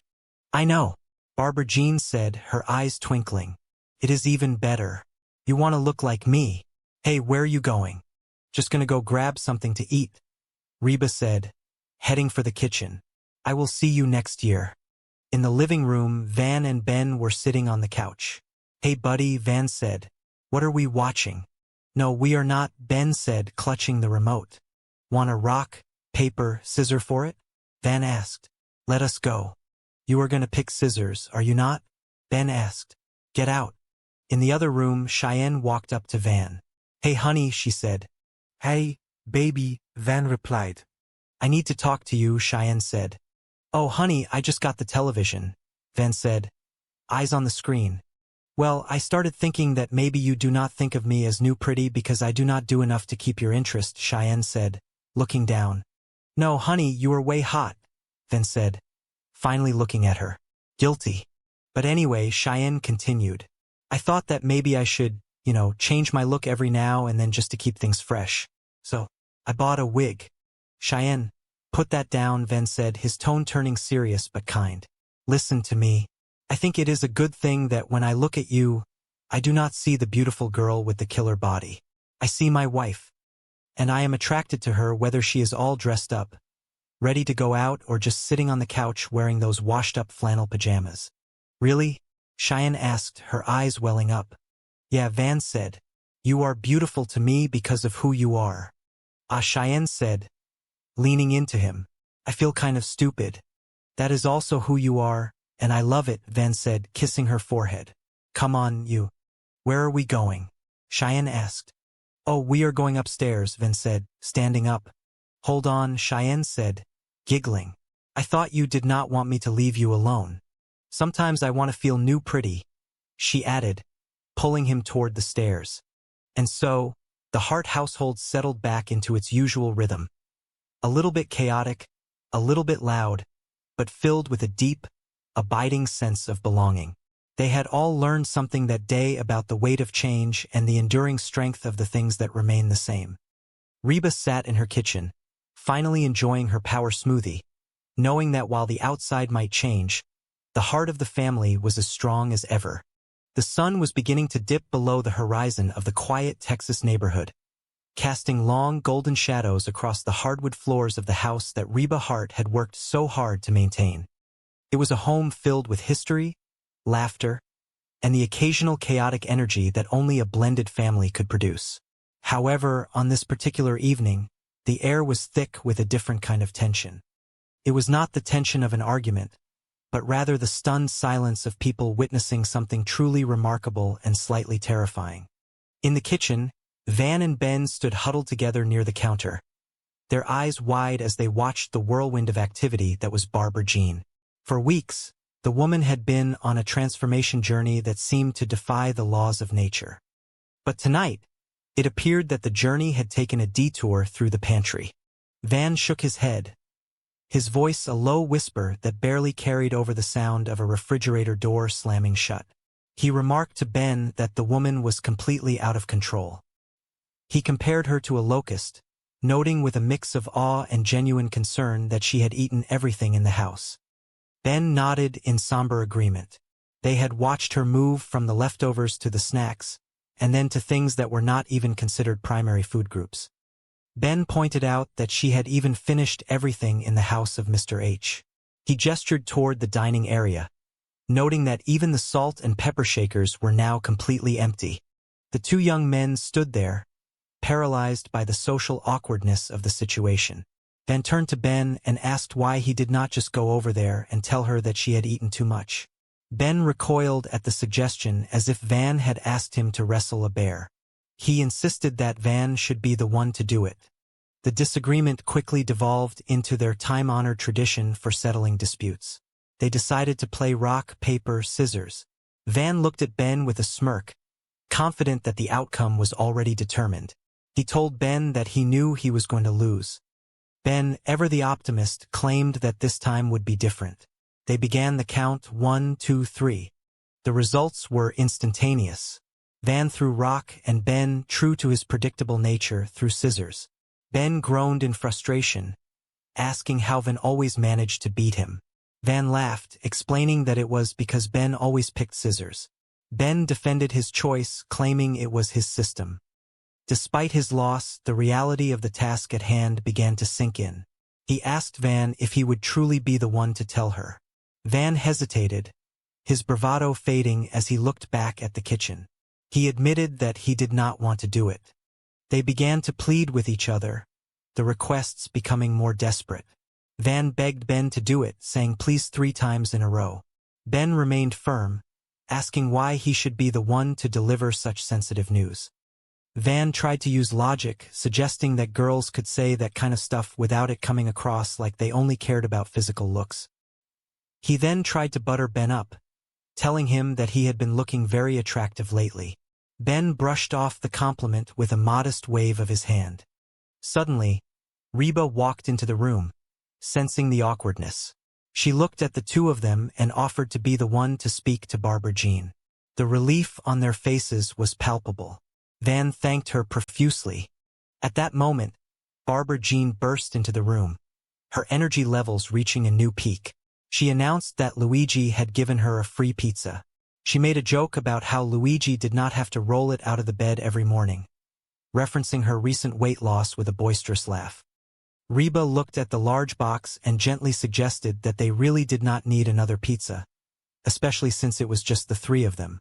Barbara Jean insisted that she had to take it because it was free, confident that somebody would eventually eat it. Van immediately claimed his portion. Reba took a deep breath, realizing she needed to address the underlying issue. She suggested to Barbara Jean that perhaps they should all try to get a little healthier around the house. Barbara Jean looked offended, questioning what Reba was talking about and claiming that she was very healthy. The situation escalated when Reba had to physically demand that Barbara Jean drop a piece of food. She repeated the command over and over, telling her to drop it. Reba expressed that she could not stand to see Barbara Jean doing this to herself, comparing her eating habits to an attempt to eat herself to death. She asked what had happened to her and what was different. Suddenly, Barbara Jean had a realization. In her mind, she saw a vision of herself. She announced her presence, claiming that she was there and that she was thin. In this dreamlike state, she felt like a stick, while mocking others for being unintelligent. It was a bizarre moment that left everyone confused.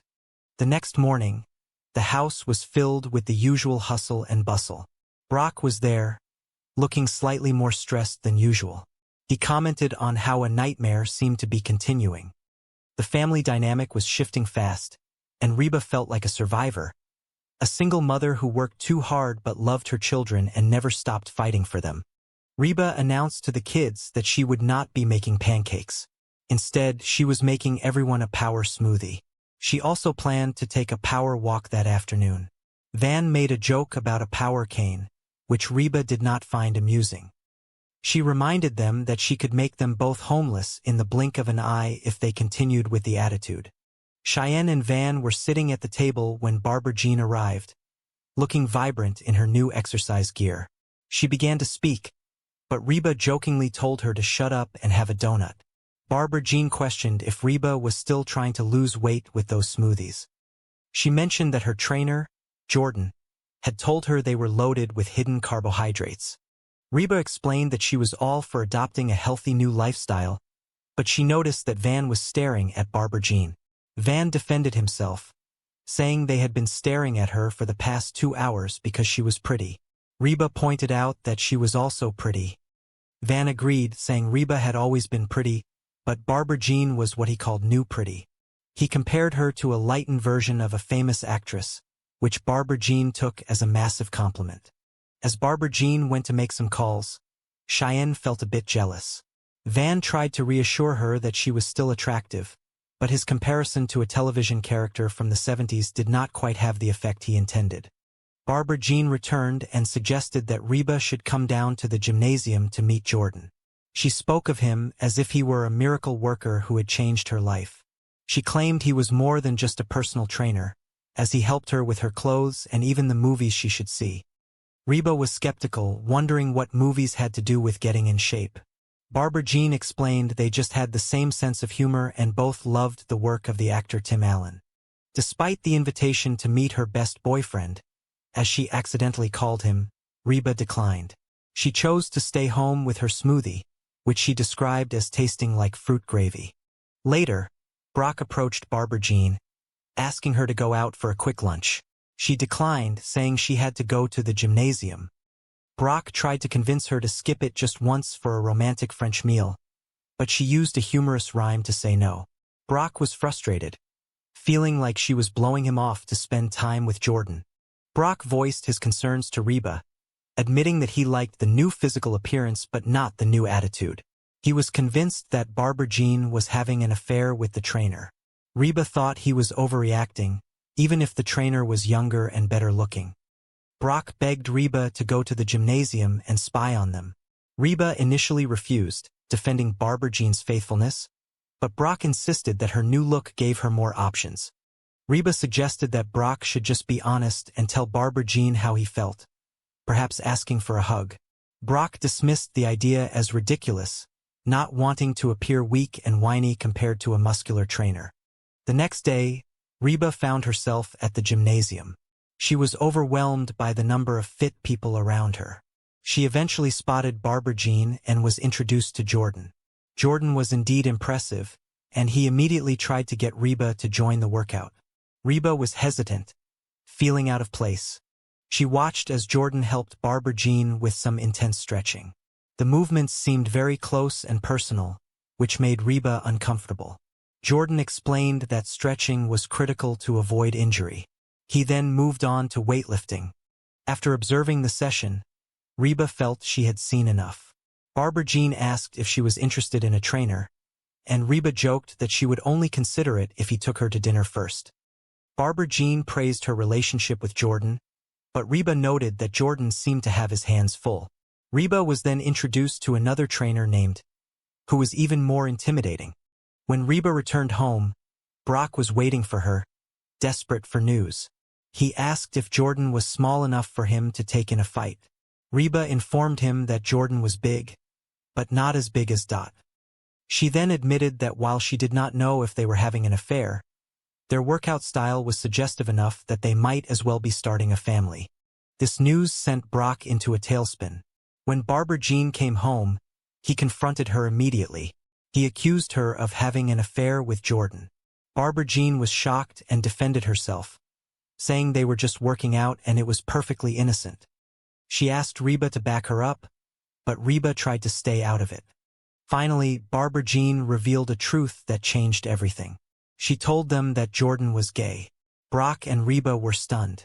Barbara Jean questioned if Reba really thought she would let a straight man touch her in that way. She explained that Jordan was not touching her inappropriately. He was merely arranging her posture.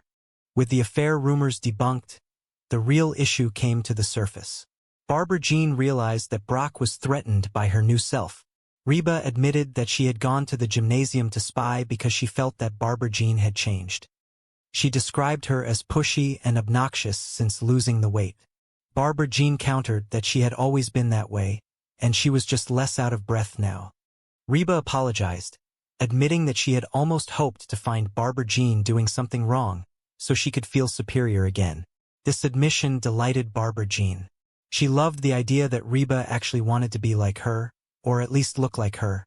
As the chaos subsided, Van and Cheyenne had their own moment of realization. Cheyenne was still worried about being new pretty. She had even bought a wig to change her look.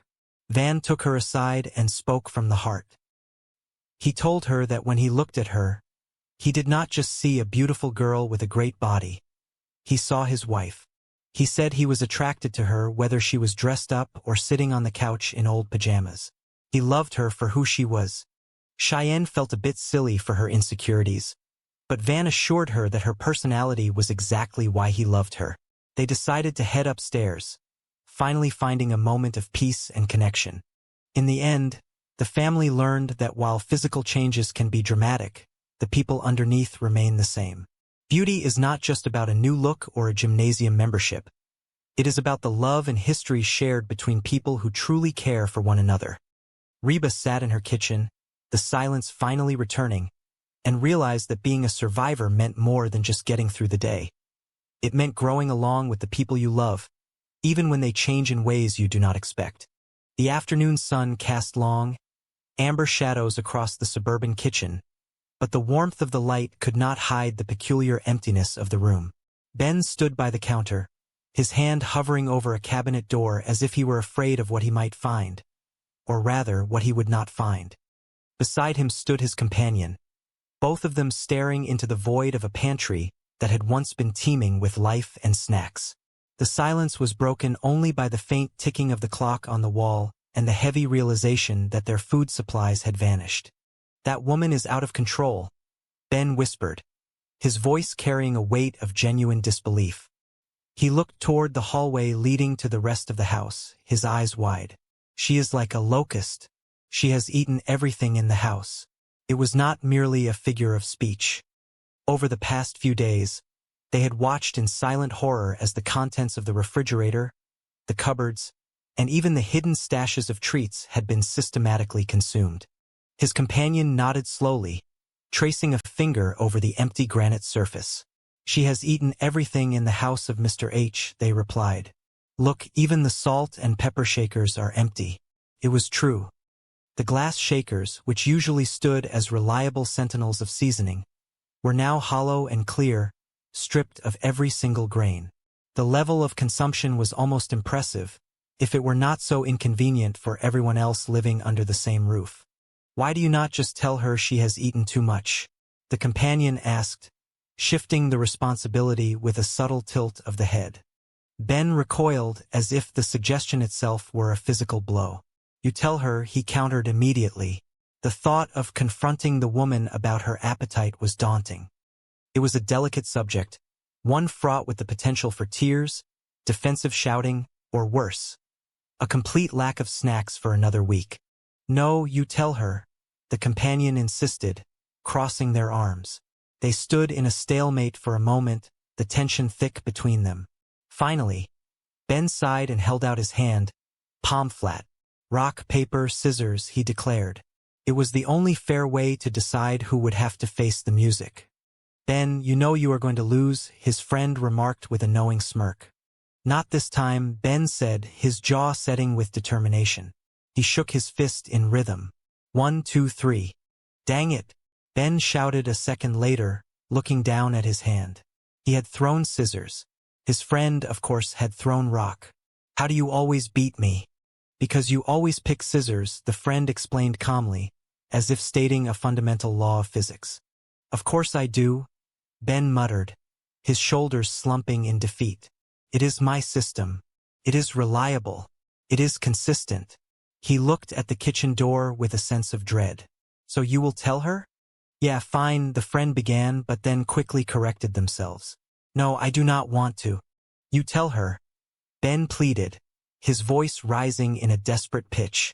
Come on, you tell her. Please, please, please. He was not above begging when it came to avoiding an awkward social interaction of this magnitude.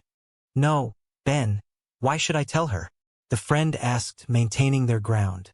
Because girls can say that kind of stuff without having to come across like all they care about are looks, Ben explained, trying to use logic to wiggle out of the task. He paused for a second, looking at his friend with a sudden, genuine smile. By the way, you have been looking hot lately.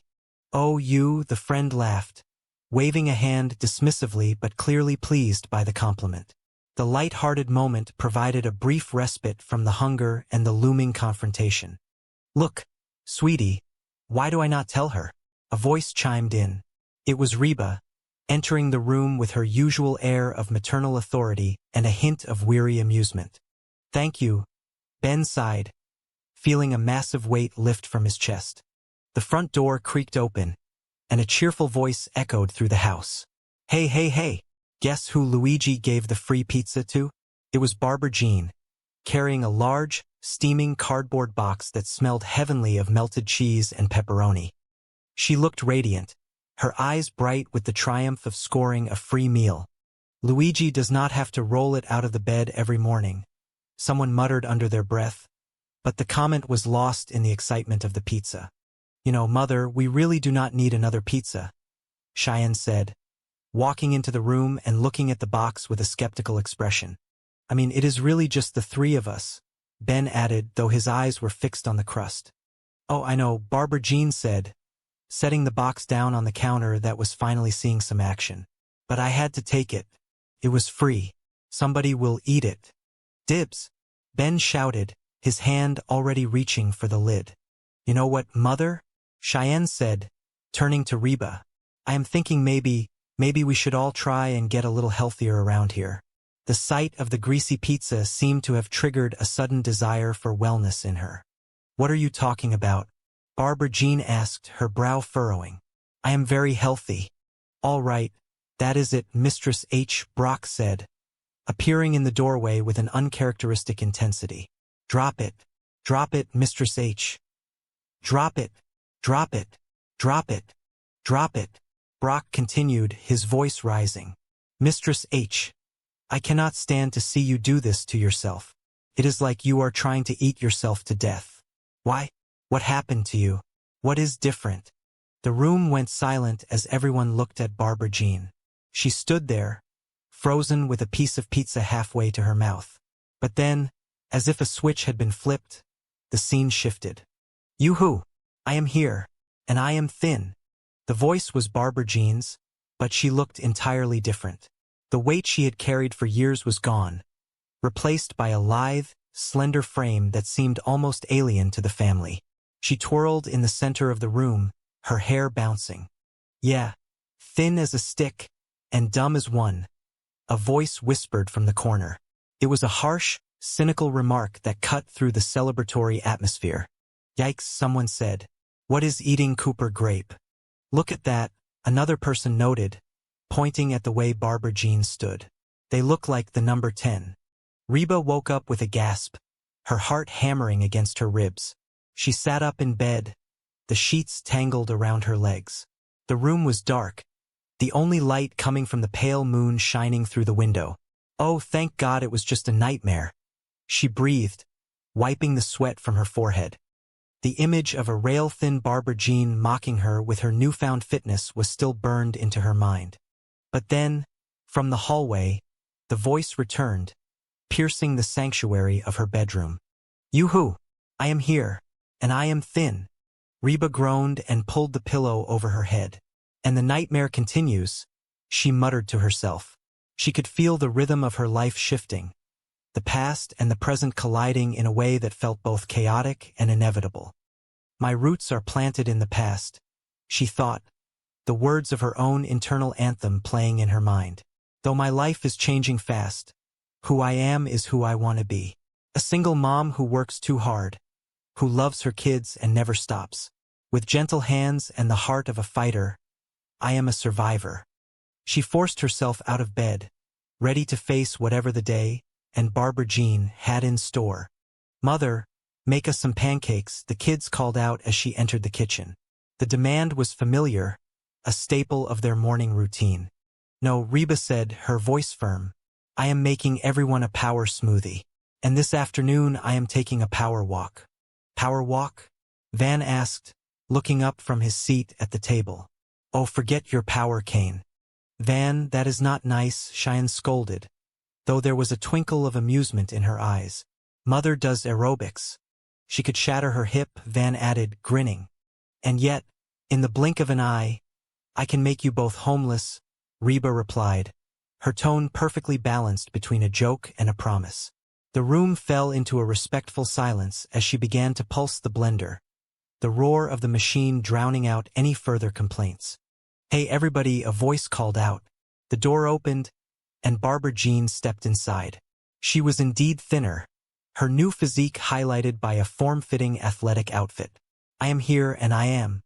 Oh, shut up and have a donut, Reba interrupted, sliding a plate toward her. Oh, Reba, Barbara Jean said, looking at the smoothie in Reba's hand with a look of pity. You are not still trying to lose weight by drinking those power smoothies, are you? Jordan, my trainer, says that those are loaded with hidden carbs. Reba paused, the green liquid swirling in her glass. Barbara Jean, I am all for adopting a healthy new lifestyle, she said slowly. But seriously, I mean, there has to be some sort of... She stopped when she noticed Van staring intently at Barbara Jean. Will you stop staring at her? What? Van asked, his eyes never wavering. We have been staring at her for like the past 2 hours. Well, she is pretty, he added simply. I am pretty, Cheyenne said, her voice small. Well, of course you are, Van said, finally turning to his wife. You have always been pretty. But she is new pretty. Oh, Van, that is such a funny story you can tell to your next wife, Reba remarked, her sharp wit cutting through the tension. Van, you really think that I am new pretty? Barbara Jean asked, her face lighting up with a glow that no amount of makeup could replicate. Oh yeah, Van said. You are like a bleached-out Halle Berry. Thank you, Barbara Jean squealed, her joy infectious. You are welcome, Van replied.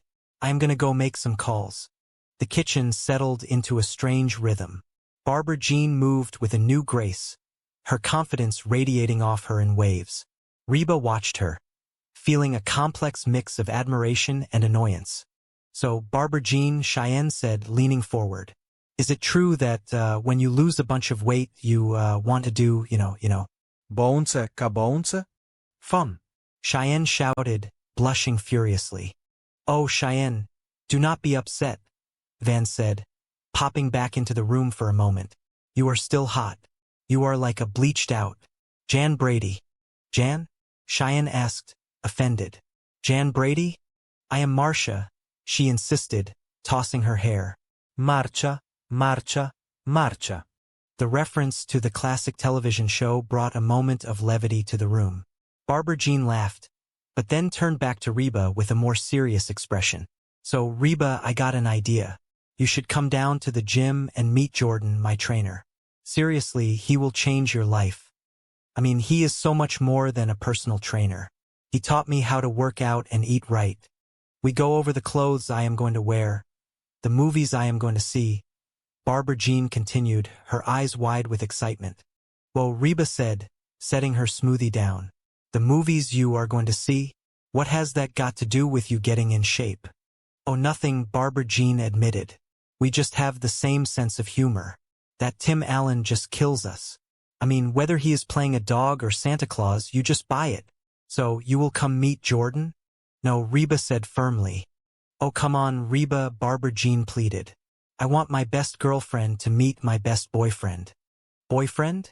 Reba asked, her eyebrows shooting up. "Oh, whoops," Barbara Jean said, her face turning pink. "That came out wrong." "Oh," Reba said, a smirk playing on her lips. "Well, thanks anyway. But I am just going to be here with my smoothie. Delicious. Just like fruit gravy." "Oh, hey, Barbara Jean," Brock said, walking into the room and looking at his wife with a complicated expression. "Here you are. Listen, how would you like to go out and grab a quick lunch? Just the two of us?" "Oh, honey, I cannot," Barbara Jean said, checking her watch. "I am going to the gym." "Well, cannot you skip it just this once?" Brock asked, his voice softening. "Come on. I will take you to that romantic French place you like so much." "Really?" Barbara Jean asked, her eyes wavering for a second. "Skip the gym and eat French food? No confondu, brah." She turned and headed for the door, leaving Brock standing in the middle of the kitchen, looking defeated. "Man, she blew me off again," he sighed, turning to Reba. "All she wants to do is go down to the gym and spend time with Jordan, her trainer." "Exactly," Reba said, though she felt a pang of sympathy for her ex-husband. "Frankly, I like the new," but Brock admitted, "but the new attitude, not so much." "Oh, that is really funny coming from the old, but," Reba countered.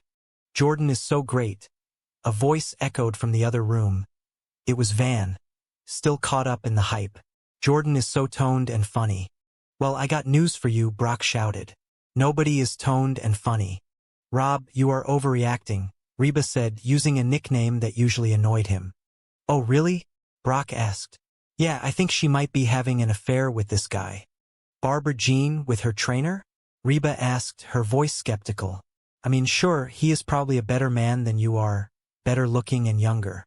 But that is it," Brock said, his resolve hardening. "Reba, I need you to help me out. I want you to go down to the gym and see if there is anything going on.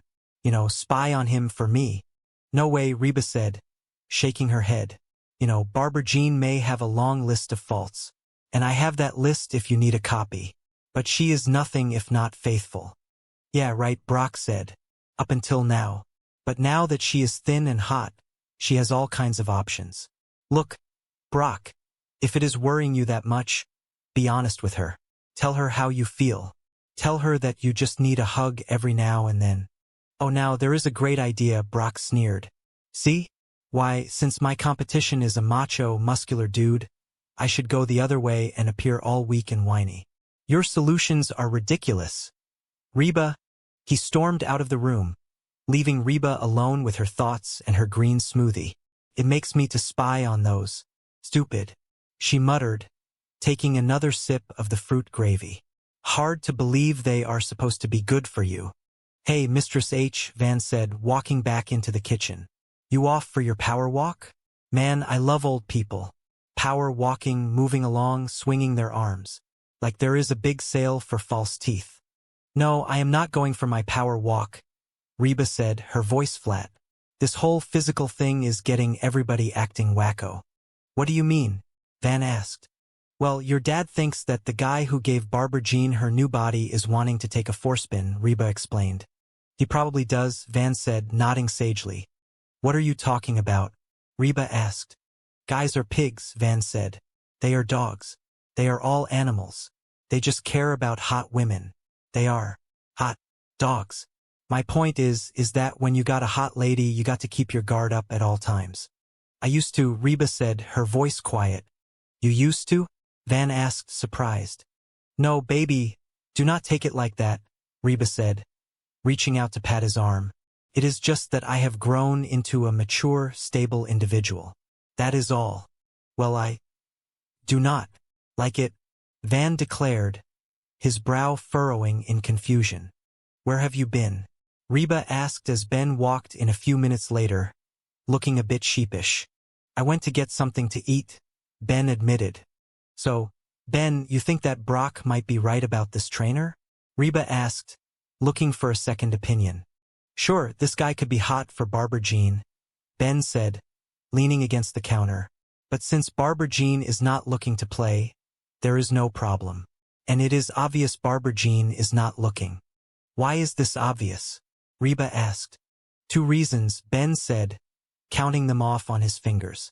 Barbara Jean is not good at keeping secrets, and she thinks of you as her best friend. If she were fooling around with this guy, she would be constantly talking about him to you. Heck, she would probably even want you to meet him. Meet him? Reba asked, the realization hitting her like a ton of bricks. Oh, where are you going? Ben asked as she grabbed her keys. Go down to the gym with the rest of the wackos, Reba shouted over her shoulder. All right, Ben called out. Well, keep those arms a-swinging. The gym was a whirlwind of activity. The air was thick with the scent of rubber, sweat, and expensive cologne. Everywhere Reba looked, there were people in peak physical condition, pushing themselves to the limit on machines that looked more like medieval torture devices than fitness equipment. Oh, hey, Reba, Barbara Jean said, spotting her across the room. You came. Yeah, Reba said, looking around in awe. Man, there is a lot of beautiful people around here. You should see them naked in the shower, Barbara Jean whispered, a mischievous glint in her eye. Hey, Jordan, she called out. Jordan was everything the descriptions had promised. He was tall, perfectly tanned, and had a smile that could probably light up a small city. Ready to start, Barbara Jean? He asked, his voice smooth and encouraging. Yeah, Barbara Jean said, practically bouncing on the balls of her feet.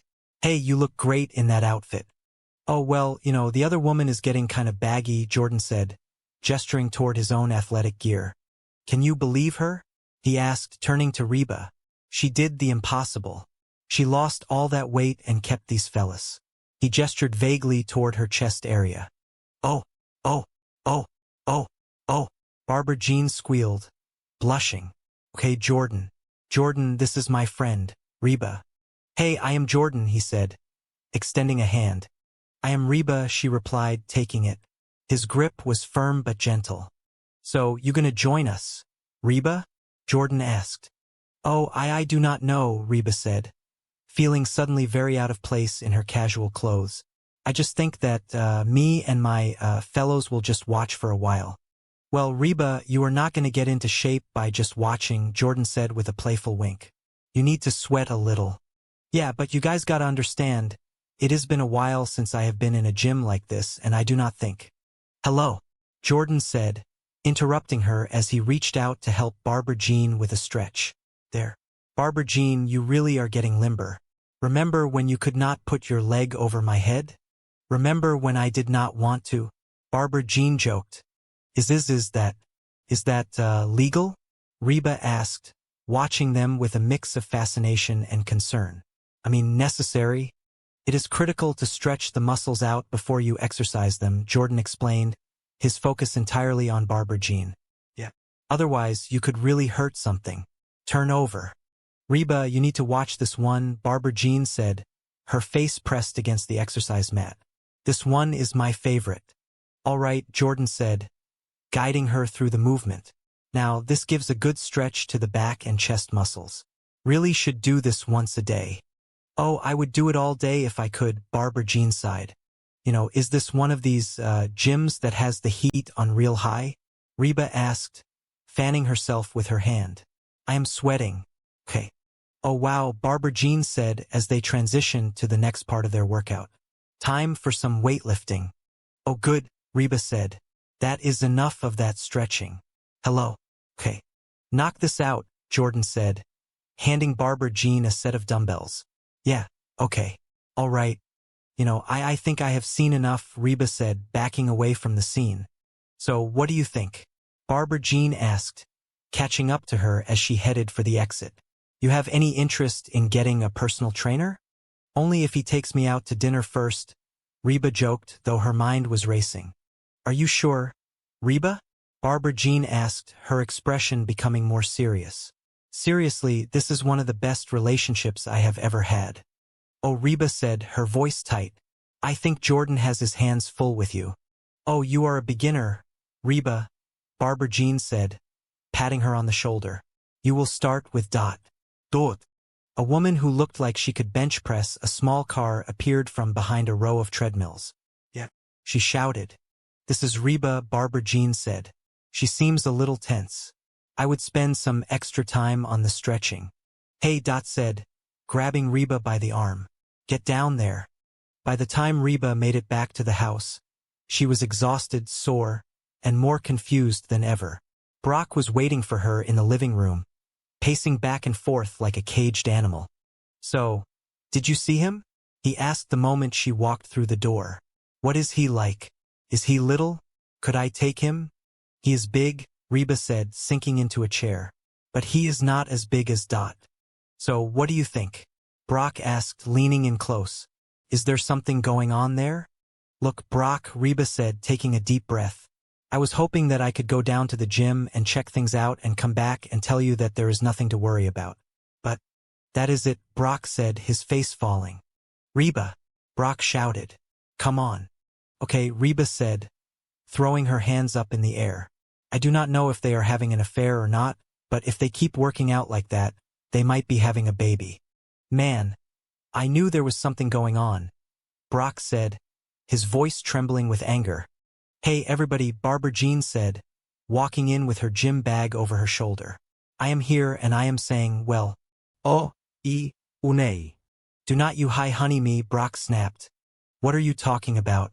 Barbara Jean asked, her eyes wide with confusion. Oh man, Brock said. Did you honestly think that I would not find out about you and Jordan? What? Barbara Jean asked. We were working out. It was perfectly innocent. Reba, tell him what you saw. I do not want to get involved, Reba said, looking away. She said you are having an affair, Brock shouted. Any more than I already am, Reba added under her breath. Okay, Jordan and I are not having an affair, Barbara Jean said, her voice firm. He is gay. What? Brock asked, the anger draining out of him in an instant. Reba, do you honestly think I would let a straight man grab my breasts? Barbara Jean asked, looking at Reba with a mixture of disbelief and offense. Excuse me, Brock said. He grabbed your breasts? He is gay, Barbara Jean repeated, as if that explained everything. He was not touching them. He was arranging them. Carry on with your lives. No, Reba, everything is not fine, Barbara Jean continued, her voice rising. I had no idea you were so threatened by the new me. The slim waist, the toned legs, the phallus. The phallus? Reba asked. The girls, Barbara Jean clarified. Oh, the puppies. I am not threatened by you, Reba said, though the words felt hollow in her mouth. Really? Barbara Jean asked. Yeah. Then why did you go down to the gym? What, were you spying on me? No, Reba said, then paused. Okay, yes. I went down to the gym because I thought there was something going on between you and Jordan. Why would you think that? Barbara Jean asked. Because you have changed, Reba said, the honesty finally bubbling to the surface.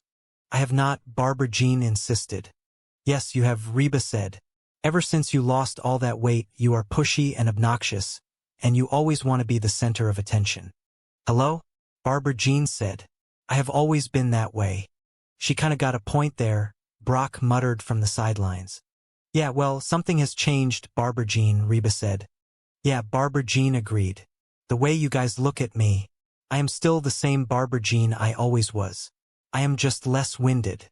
I know she might be right, Brock said, looking at Reba. Could be us. I am sorry, honey, Brock said, turning to Barbara Jean. Reba just got me all worked up. That is, Reba began, then stopped. Look, Barbara Jean, the truth is I think I went down to the gym almost hoping that I would find you doing something wrong. You know, anything. So I could feel superior to you and your skinny butt. So, I am sorry. Sorry? Barbara Jean asked, her face lighting up. Yeah. This is great. For the first time since we have known each other, you want to be me. I do not want to be you, Reba said. But she could not help but smile a little. I know. Barbara Jean squealed. It is even better. You want to look like me. Hey, where are you going? Just gonna go grab something to eat, Reba said, heading for the kitchen. I will see you next year. The house settled into a more peaceful rhythm as the evening wore on. In the living room, Van and Ben were sitting on the couch, staring at the television. Hey, buddy, Ben said. What are we watching? No, we are not, Van replied. Want a rock, paper, scissor for it? Let's go. You are gonna pick scissors, are you not? Ben asked. Get out. In another part of the house, Cheyenne was standing in front of the mirror, looking at her reflection with a thoughtful expression. Van walked in and stood behind her, his hands resting on her shoulders. Hey, honey, Cheyenne said. Hey, baby, Van replied. I need to talk to you. Oh, honey, I just got the television, Cheyenne said, thinking he was going to ask to change the channel. Well, I started thinking that maybe you do not think of me as new pretty because I do not do enough to keep your interest, Cheyenne said, turning to face him. No, honey, you were way hot. Guilty, Van said with a grin. But anyway, I thought that maybe I should, change my look every now and then just to keep things fresh, Cheyenne continued. So, I bought a wig. She reached for a box on the dresser, but Van stopped her. Cheyenne, put that down, he said gently. Listen to me. I think it is a good thing that when I look at you, I do not see the beautiful girl with the killer body. I see my wife. And I am attracted to her whether she is all dressed up, ready to go out or just sitting on the couch wearing those washed-up flannel pajamas. Really? Cheyenne asked, her eyes welling with tears. Yeah, Van said. You are beautiful to me because of who you are. Ah, Cheyenne sighed, hugging him tightly. I feel kind of stupid. That is also who you are, and I love it, Van joked, making her laugh. Come on, you. Where are we going? Cheyenne asked. Oh, we are going upstairs, Van said, leading her toward the door. Hold on, Cheyenne said. I thought you did not want me to leave you alone. Sometimes I want to feel new pretty, she whispered, and they disappeared into the hallway, leaving the echoes of laughter and love behind them. The day had been full of surprises, challenges, and moments of deep reflection. But as the moon rose higher in the sky, casting a silver glow over the quiet house, it was clear that the family was stronger for it. They had faced their insecurities, their jealousies, and their misunderstandings, and they had come out on the other side with a deeper appreciation for one another. And as Reba finally settled into bed, she knew that no matter how much things changed, she would always be a survivor. The morning sun drifted lazily through the windows of the residence belonging to the Hart family, casting long shadows across a kitchen that usually smelled of cinnamon and fresh coffee. However, on this particular day, the atmosphere was thick with a different kind of tension. It was the kind of silence that only exists when something vital is missing, or in this case, when everything vital had been consumed. Brock stood in the center of the kitchen, staring into the depths of a pantry that looked as though it had been scoured by a professional cleaning crew. He was a man who appreciated order, but what he was witnessing was total nutritional devastation. He turned to his companion, his voice a mixture of disbelief and genuine concern. He remarked that the woman in question was completely out of control. He compared her to a locust, a force of nature that moved through a landscape and left nothing but dust in her wake. She had eaten everything in the house, he claimed, gesturing wildly at the bare shelves. His eyes moved to the dining table. It was not just the snacks or the leftovers that had vanished. He pointed out to his friend that even the salt and pepper shakers were now entirely empty. It was an absurdity that was undeniable. Even the salt and pepper shakers, which usually stood as permanent fixtures of the household, were now entirely empty. It was as if she were trying to consume the very essence of the home itself. The companion looked at the empty shakers and then back at Ben.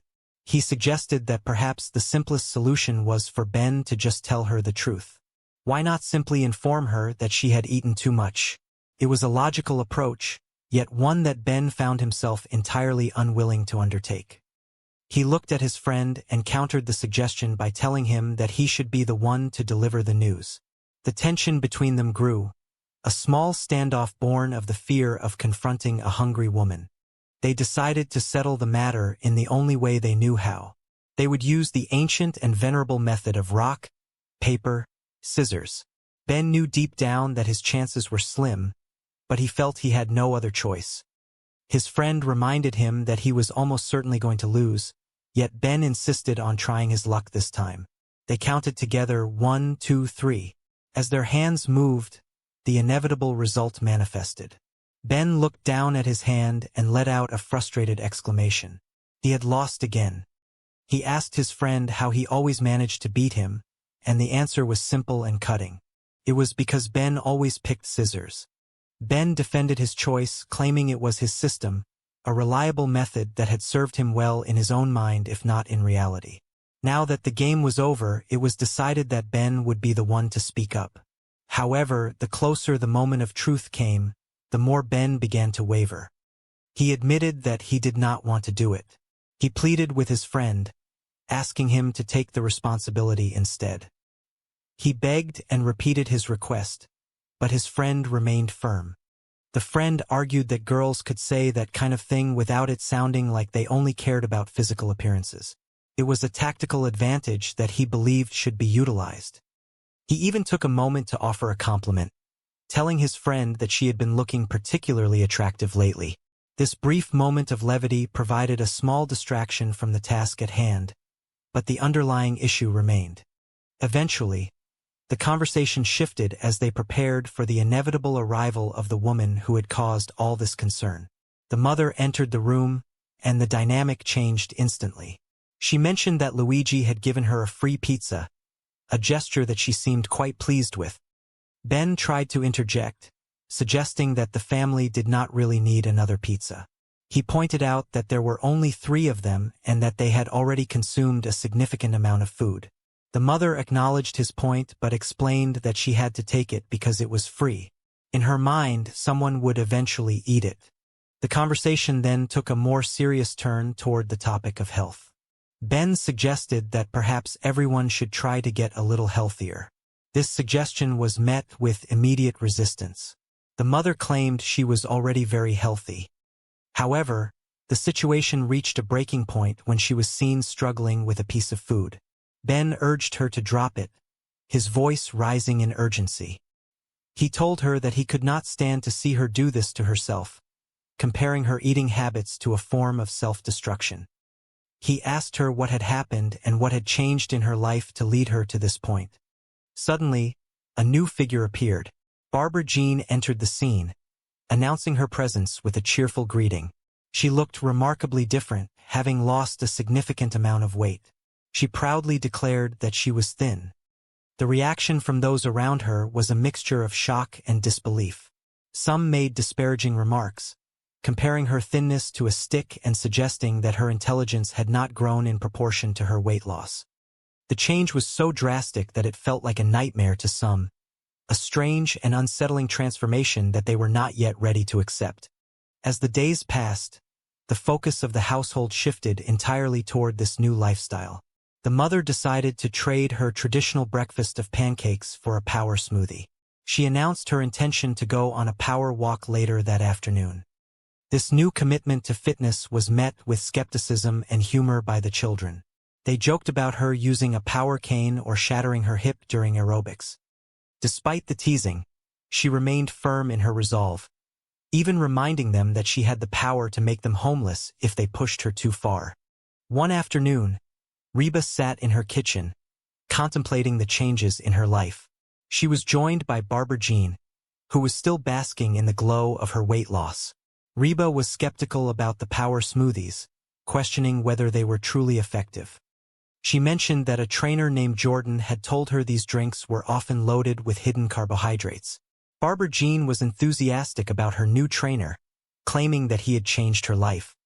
She described him as much more than just a personal trainer, as someone who taught her how to work out, eat correctly, and even helped her choose her clothes and the movies she should see. This level of involvement seemed strange to Reba. She questioned what movies had to do with getting in shape. Barbara Jean explained that they simply shared the same sense of humor and enjoyed the same actors. She invited Reba to come to the gym and meet Jordan, calling him her best boyfriend. This slip of the tongue caused a moment of awkwardness, which Barbara Jean quickly tried to laugh off. Reba declined the invitation, preferring to stay home with her smoothie, which she described as being as delicious as fruit gravy. Meanwhile, Brock was having his own struggles with Barbara Jean's new lifestyle. He approached her, hoping to grab a quick lunch together, but she turned him down. She was focused on going to the gym. Brock was frustrated, feeling neglected and replaced by her trainer. He expressed his concerns to Reba, suggesting that Barbara Jean might be having an affair with Jordan. Reba was skeptical, pointing out that Barbara Jean had always been faithful, but Brock argued that her new appearance gave her more options and might have changed her perspective. Brock asked Reba to go to the gym and spy on Barbara Jean. He wanted to know if anything was actually going on between her and Jordan. Reba was initially reluctant to get involved, but Brock's insecurity was palpable. He felt threatened by Jordan's youth and physical fitness. Reba suggested that Brock should be honest with Barbara Jean and tell her how he felt, perhaps even asking for a hug. Brock dismissed this idea as ridiculous, believing that appearing weak would only make things worse. Eventually, Reba found herself at the gym, surrounded by people who were dedicated to their physical fitness. She felt out of place among the toned bodies and the intense atmosphere of exercise. She spotted Barbara Jean and Jordan together. Jordan was encouraging Barbara Jean, complimenting her on her progress and her outfit. He then introduced himself to Reba and invited her to join them. Reba was hesitant, stating that she would rather just watch for a while. As she watched them work out, Reba noticed the physical closeness between Barbara Jean and Jordan. They were stretching in ways that seemed very intimate to her. She questioned whether such techniques were necessary or even legal in a public gym. Jordan explained that stretching was critical to prevent injury. He then proceeded to lead Barbara Jean through a series of exercises that focused on the back and chest muscles. Reba felt a growing sense of discomfort, especially when Barbara Jean remarked that she would do these exercises all day if she could. Reba returned home and reported back to Brock. She admitted that she had seen them together and that their interaction was indeed very close. She told Brock that while she did not know for certain if they were having an affair, the way they were working out suggested a high level of intimacy. This news only served to fuel Brock's jealousy. When Barbara Jean arrived home later, she was met with a confrontation. Brock accused her of having an affair with Jordan, while Reba tried to stay out of the argument. Barbara Jean was shocked and hurt by the accusation.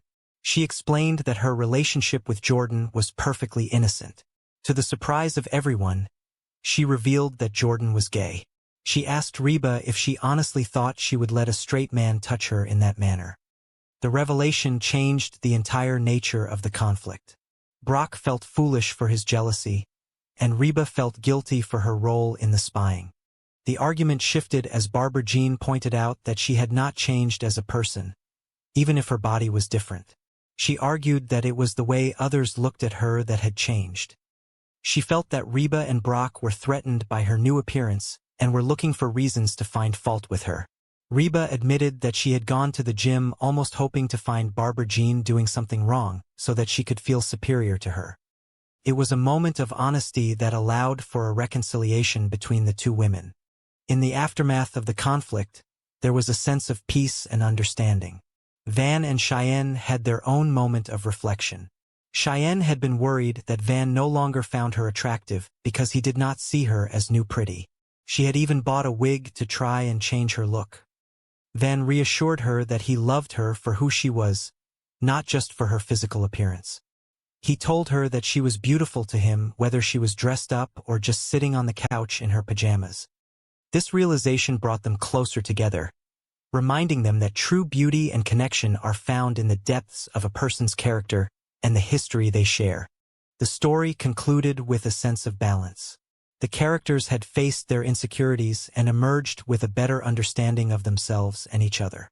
They learned that while physical health is important, it should not come at the cost of one's relationships or self-worth. The laughter and love that filled the house were more valuable than any power smoothie or gym membership. They were a family, bound together by their quirks, their mistakes, and their unwavering support for one another. As the sun set on another day, they moved forward with a renewed sense of purpose and a deeper appreciation for the simple joys of life. The afternoon sun hung low over the suburban horizon, casting long, amber shadows across the pristine kitchen of Mr. Hart. It was a house that usually hummed with the quiet efficiency of a well-ordered life, but lately, a whirlwind of a different sort had been blowing through its hallways. Mr. Brock Hart stood in the center of the room, his hands resting on his hips as he surveyed the devastation of his pantry. The shelves, which only 2 days prior had been stocked with every snack and staple imaginable, were now as barren as a desert. "That woman is out of control," Brock said, his voice a mixture of awe and genuine concern. He looked toward his friend Ben, who was leaning against the counter, equally perplexed. "She is like a locust," Brock continued, shaking his head. "She has eaten everything in the house. It is truly remarkable. I have never seen anything like it in my entire life." Ben walked over to the spice rack, which was usually a point of pride for the household. He picked up the salt shaker and gave it a gentle rattle. Nothing. He tried the pepper shaker. It was equally silent and hollow. "Look," Ben said, holding up the empty glass containers for Brock to see. "Even the salt and pepper shakers are empty. Why do you not just tell her she has eaten too much? It seems like a simple enough conversation to have, Brock." Brock recoiled as if he had been physically struck by the suggestion. "You tell her," he countered immediately.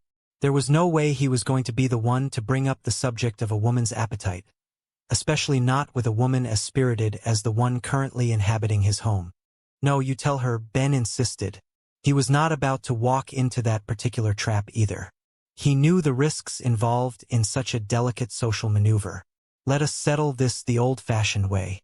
Rock, paper, scissors." Brock sighed, though he knew he had little choice. "Ben, you know you are going to lose," he said with a confident smirk. "You always do." "Not this time," Ben replied, squaring his shoulders and preparing his hand. 1, 2, 3. The two men extended their hands simultaneously. Brock's hand was flat and open, representing paper, while Ben's fingers were extended in the classic V shape of scissors. "Dang it," Ben shouted, looking down at his hand in betrayal. "How do you always beat me? It is like you can read my mind." Brock chuckled, feeling a brief moment of triumph in an otherwise confusing day. "It is because you always pick scissors, Ben. Every single time. You have no mystery, no element of surprise." "Of course I do," Ben muttered, looking slightly embarrassed. "It is my system. It has served me well in the past, or at least I thought it had." "So, you will tell her?" Brock's smile faded instantly. "Yeah, fine," he said, though the words lacked any real conviction. He paused, the weight of the task finally sinking in. "No, I do not want to." "You tell her. Come on, you tell her. Please, please, please." "No, Ben. Why should I tell her?" Brock asked, his voice rising in a desperate plea. "Because girls can say that kind of stuff without having to come across like all they care about are looks," Ben explained, logic finally entering the conversation. "It is a double standard, I know, but it is one we must navigate." "By the way," Brock added, trying to lighten the mood as a third figure entered the room, "you have been looking hot lately." The woman in question, Mrs. Reba Hart, entered the kitchen with a playful roll of her eyes. "Oh, you," she said, clearly accustomed to the banter. "Look, sweetie," Brock began, his voice softening as he addressed her. "Why do I not tell her?" "Thank you," Reba replied, though she was distracted by the arrival of another family member. Hey, Van shouted as he burst through the door, carrying a large cardboard box that emitted the heavenly scent of melted cheese and pepperoni. Guess who Luigi gave the free pizza to? Brock looked at the pizza and then back at the empty pantry. Luigi does not have to roll it out of the bed every morning, he remarked dryly. You know, Mom, we really do not need another pizza. I mean, it is really just the three of us here today. Oh, I know, Reba said, reaching for a napkin, but I had to take it. It was free. Somebody will eat it eventually. In this house, nothing stays around for long. Dibs, Van yelled, already reaching for a slice before the box was even fully settled on the counter. You know what, Mom? Brock said, his tone becoming more serious as he looked at the greasy feast. I am thinking maybe we should all try and get a little healthier around here. The salt is gone, the pepper is gone, and we are replacing them with extra-large pizzas. It is a cycle that cannot continue. What are you talking about? Reba asked, genuinely confused as she took a bite of her crust. I am very healthy. I take the stairs whenever the elevator is broken, and I always choose the diet soda when it is available. All right, that is it, Mrs. Hart, Brock said, his voice taking on a mock-stern quality. Drop it, Mrs. Hart. Drop it, drop it, drop it. He gestured toward the pizza in her hand as if he were training a disobedient puppy. Reba looked at him, her eyebrows arching in amusement, but she did not let go of her food. Drop it, Brock shouted one last time. Mrs. Hart, I cannot stand to see you do this to yourself. It is like you are trying to eat yourself to death. Why? What happened to you? What is different about the world today that makes you need to consume an entire pepperoni pizza by yourself? Suddenly, the front door swung open with a flourish, and a voice rang out that silenced the entire kitchen. Yoo-hoo! I am here, and I am thin. Barbara Jean stepped into the room, and for a moment, time seemed to stand still. Gone was the woman they had known for years. In her place stood a version of Barbara Jean that was almost unrecognizable. She was dressed in a sleek, athletic outfit that highlighted her new, slender frame. Her hair was styled perfectly, and her eyes sparkled with a newfound confidence. Yeah, thin as a stick and dumb as one, Van whispered to Ben, though he was clearly as shocked as everyone else. Yikes, Ben replied under his breath. What is eating Cooper grape? Brock just stared, his mouth slightly agape. Look at that, he whispered to Reba. They look like the number 10. Oh, thank God it was just a nightmare. Reba muttered to herself, rubbing her eyes as if she expected the vision to vanish. Yoo-hoo! I am here, and I am thin, Barbara Jean repeated, twirling in the center of the kitchen. And the nightmare continues, Reba sighed, though there was a hint of a smile on her face. She knew that life with Barbara Jean was never boring, and this new development was sure to bring a whole new set of challenges and laughs. Reba sat down at the table, her mind racing. My roots are planted in the past, she thought to herself, a familiar mantra she used to ground herself. Though my life is changing fast, who I am is who I want to be. I am a single mom who works too hard, who loves her kids and never stops. With gentle hands and the heart of a fighter, I am a survivor. This was just another hurdle to clear, another chapter in the long and complicated book of her life. Mom, make us some pancakes, one of the kids called out from the living room, breaking the silence. No, Reba replied, her voice firm but kind. I am making everyone a power smoothie. And this afternoon I am taking a power walk. Power walk? Van asked, stifling a laugh. Oh, forget your power cane.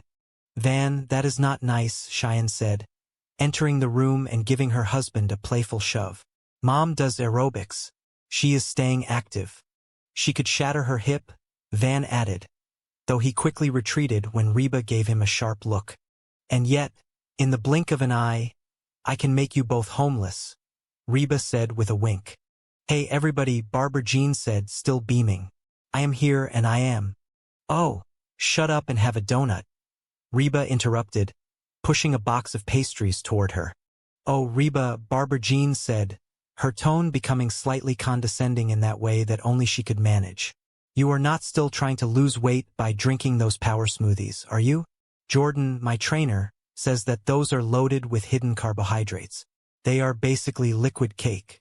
Barbara Jean, I am all for adopting a healthy new lifestyle, Reba said, trying to remain patient. But seriously, I mean, there has to be some sort of balance. Will you stop staring at her? She added, turning to Brock and Van. What?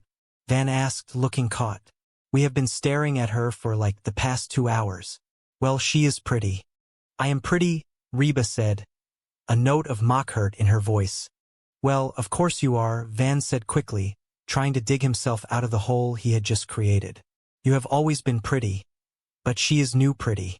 It is like a different category altogether. Oh, Van, Reba said, her voice dripping with sarcasm. That is such a funny story you can tell to your next wife. Van laughed, though he looked a little nervous. Cheyenne, you really think that I am new pretty? Barbara Jean asked, turning to her daughter-in-law. Oh yeah, Cheyenne replied with genuine enthusiasm. You are like a bleached-out Halle Berry. Thank you, Barbara Jean said, preening. You are welcome, Cheyenne replied. I am going to go make some calls and tell everyone the news. So, Barbara Jean, Van said, his curiosity finally getting the better of him. Is it true that when you lose a bunch of weight, you want to do, you know? Bounce, kabounce? Fun. Cheyenne shouted, horrified by his lack of filter. Oh, Cheyenne, do not be upset, Van said, trying to soothe her. You are still hot. You are like a bleached out. Jan Brady. Jan?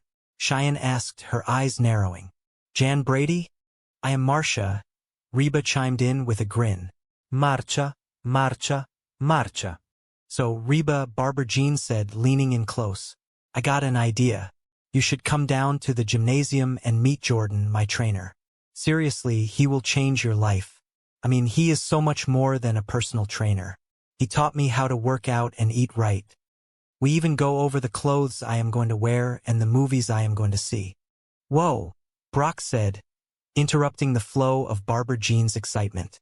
The movies you are going to see? What has that got to do with you getting in shape? Oh, nothing, Barbara Jean admitted with a shrug. We just have the same sense of humor. That Tim Allen just kills us.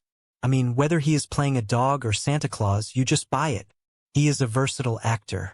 So, you will come meet Jordan? No, Reba said flatly.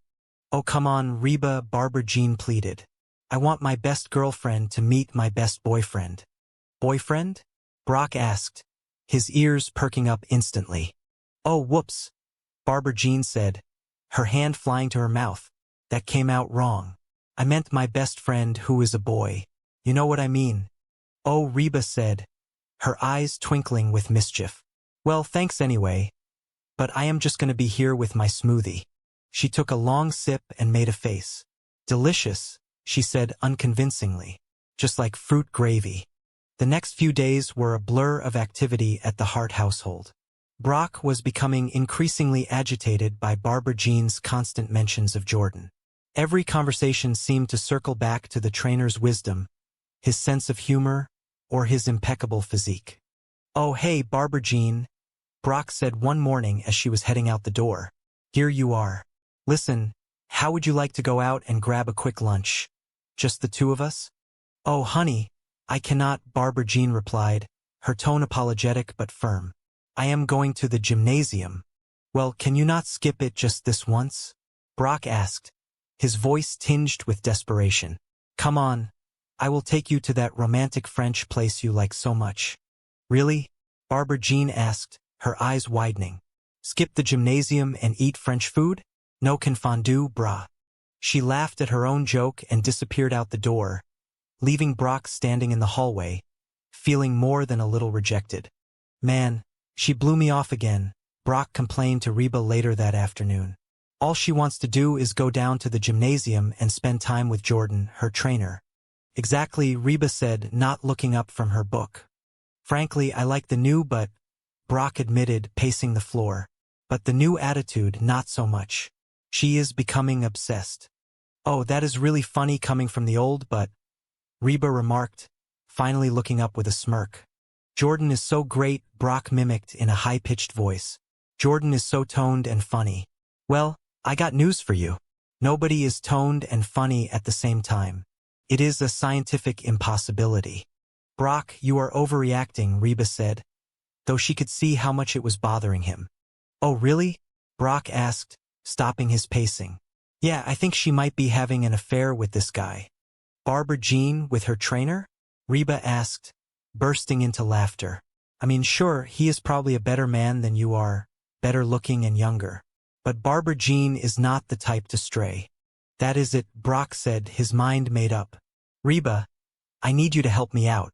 I want you to go down to the gymnasium and see if there is anything going on. You know, spy on him for me. No way, Reba said, shaking her head. You know, Barbara Jean may have a long list of faults. And I have that list if you need a copy. But she is nothing if not faithful. Yeah, right, Brock said, his insecurity showing through. Up until now. But now that she is thin and hot, she has all kinds of options. She is a free agent in the world of fitness. Look, Brock, Reba said, her voice turning serious. If it is worrying you that much, be honest with her. Tell her how you feel. Tell her that you just need a hug every now and then. Oh, now, there is a great idea, Brock said sarcastically. See? Why, since my competition is a macho, muscular dude, I should go the other way and appear all weak and whiny. Your solutions are ridiculous. Reba, it makes me want to spy on those stupid power smoothies. He picked up Reba's smoothie and took a sip, immediately gagging. Hard to believe they are supposed to be good for you, he muttered. Hey, Mrs. Hart, you off for your power walk? Van asked as Reba grabbed her sneakers. Man, I love old people. Power walking, moving along, swinging their arms like there is a big sale for false teeth at the end of the block. No, I am not going for my power walk, Reba said, setting her shoes down. This whole physical thing is getting everybody acting wacko. What do you mean? Van asked. Well, your dad thinks that the guy who gave Barbara Jean her new body is wanting to take a forespin, Reba explained. He probably does, Van said with a shrug. What are you talking about? Reba asked, shocked. Guys are pigs, Van said, as if it were the most obvious thing in the world. They are dogs. They are all animals. They just care about hot women. They are hot dogs. My point is that when you got a hot lady, you got to keep your guard up at all times. I used to. You used to? Reba asked, her eyebrows rising. No, baby, do not take it like that, Van said quickly. It is just that I have grown into a mature, stable individual. That is all. Well, I do not like it, Reba shouted, her frustration finally boiling over. She marched out of the room, leaving Van and Ben alone in the kitchen. Where have you been? Ben asked Van as he returned from the kitchen with a sandwich. I went to get something to eat, Van replied, taking a large bite. So, Ben, you think that Brock might be right about this trainer? Van asked between chews. Sure, this guy could be hot for Barbara Jean, Ben admitted. But since Barbara Jean is not looking to play, there is no problem. And it is obvious Barbara Jean is not looking. Why is this obvious? Van asked. 2 reasons, Ben said, holding up 2 fingers. Barbara Jean is not good at keeping secrets, and she thinks of you as her best friend. If she were fooling around with this guy, she would be constantly talking about him to you. Heck, she would probably even want you to meet him. Meet him? Reba asked, re-entering the room and grabbing her keys. Oh, where are you going? Ben asked. Go down to the gymnasium with the rest of the wackos, Reba said, her jaw set in determination. All right, Van called out after her. Well, keep those arms a-swinging. The gymnasium was a cacophony of clanking weights, upbeat music, and the rhythmic thud of treadmills. Reba stepped inside, feeling a bit out of place in her casual clothes. Oh hey, Reba, Barbara Jean said, waving her over. You came. Yeah, Reba said, looking around in awe. Man, there is a lot of beautiful people around here. You should see them naked in the shower, Barbara Jean whispered with a giggle. Hey, Jordan, Barbara Jean called out as a tall, muscular man approached them. Hey, Jordan said, his voice smooth and confident. Ready to start, Barbara Jean? Yeah, Barbara Jean said, her face lighting up. Hey, you look great in that outfit. Oh, well, you know, the other woman's getting kind of baggy, Jordan said with a wink. Can you believe her? He turned to Reba. She did the impossible. She lost all that weight and kept these fellas He gestured toward Barbara Jean's chest, and Reba's eyes nearly popped out of her head. Oh, oh, oh, oh, oh, Reba stammered, not knowing where to look. Okay, Jordan, Barbara Jean said, sensing Reba's discomfort. Jordan, this is my friend, Reba. Hey, I am Jordan, he said, extending a hand. I am Reba, she replied, taking it tentatively. So, you gonna join us, Reba? Jordan asked. Oh, I do not know, Reba said, stepping back. I just think that me and my fellows will just watch for a while. Well, Reba, you are not going to get into shape by just watching, Jordan said with a playful grin. You need to sweat a little. Yeah, but you guys gotta understand, Reba said, trying to find an excuse. It has been a while since I have been in a gymnasium like this, and I do not think. Hello, Jordan said, interrupting her as he began to stretch Barbara Jean's legs. There. Barbara Jean, you really are getting limber. Remember when you could not put your leg over my head? Remember when I did not want to? Barbara Jean joked. Is that legal? Reba asked, her eyes wide as she watched the display. I mean, necessary? It is critical to stretch the muscles out before you exercise them, Jordan explained, unfazed. Yeah, otherwise you could really hurt something. Turn over. Barbara Jean complied, and Jordan began a series of stretches that looked more like a modern dance routine than a workout. Reba, you need to watch this one, Barbara Jean said, her voice muffled by the mat. This one is my favorite. All right, Jordan said, leaning over her. Now, this gives a good stretch to the back and chest muscles. Really should do this once a day. Oh, I would do it all day if I could, Barbara Jean said with a sigh of contentment. You know, is this one of these gymnasiums that has the heat on real high?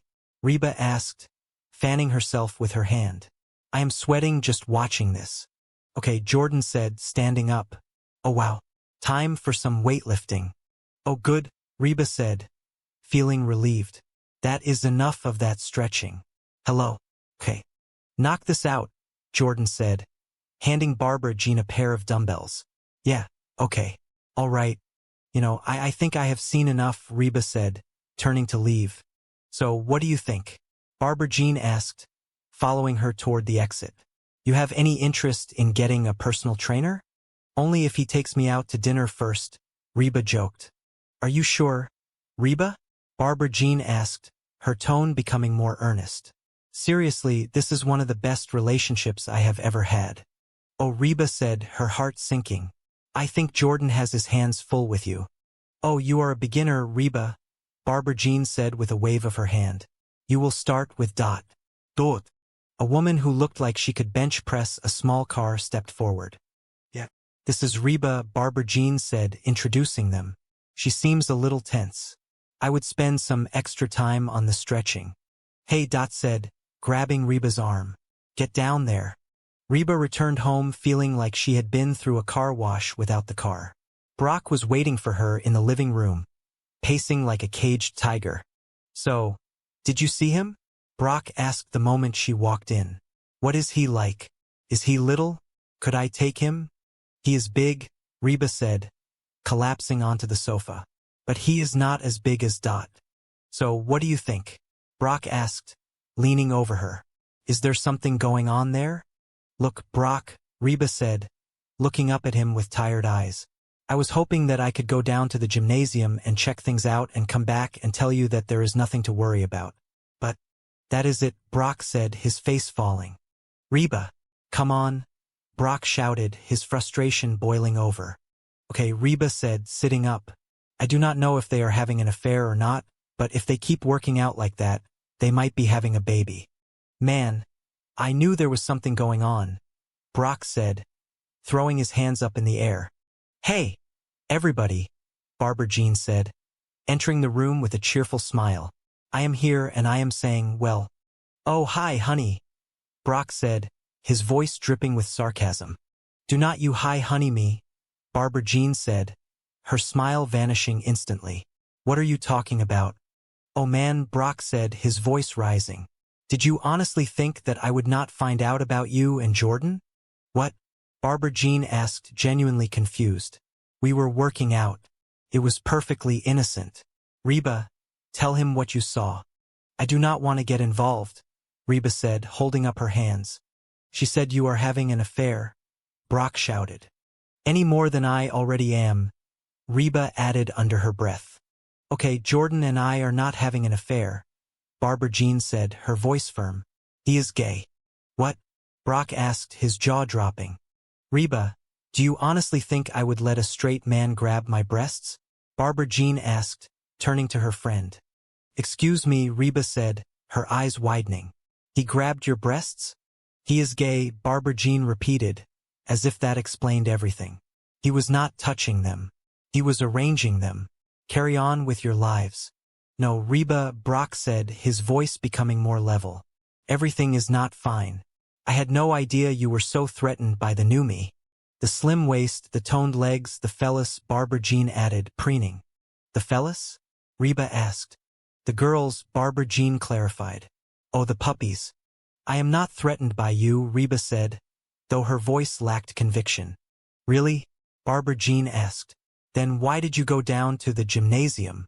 What, were you spying on me? No, revalid. Okay, yes, she admitted a second later.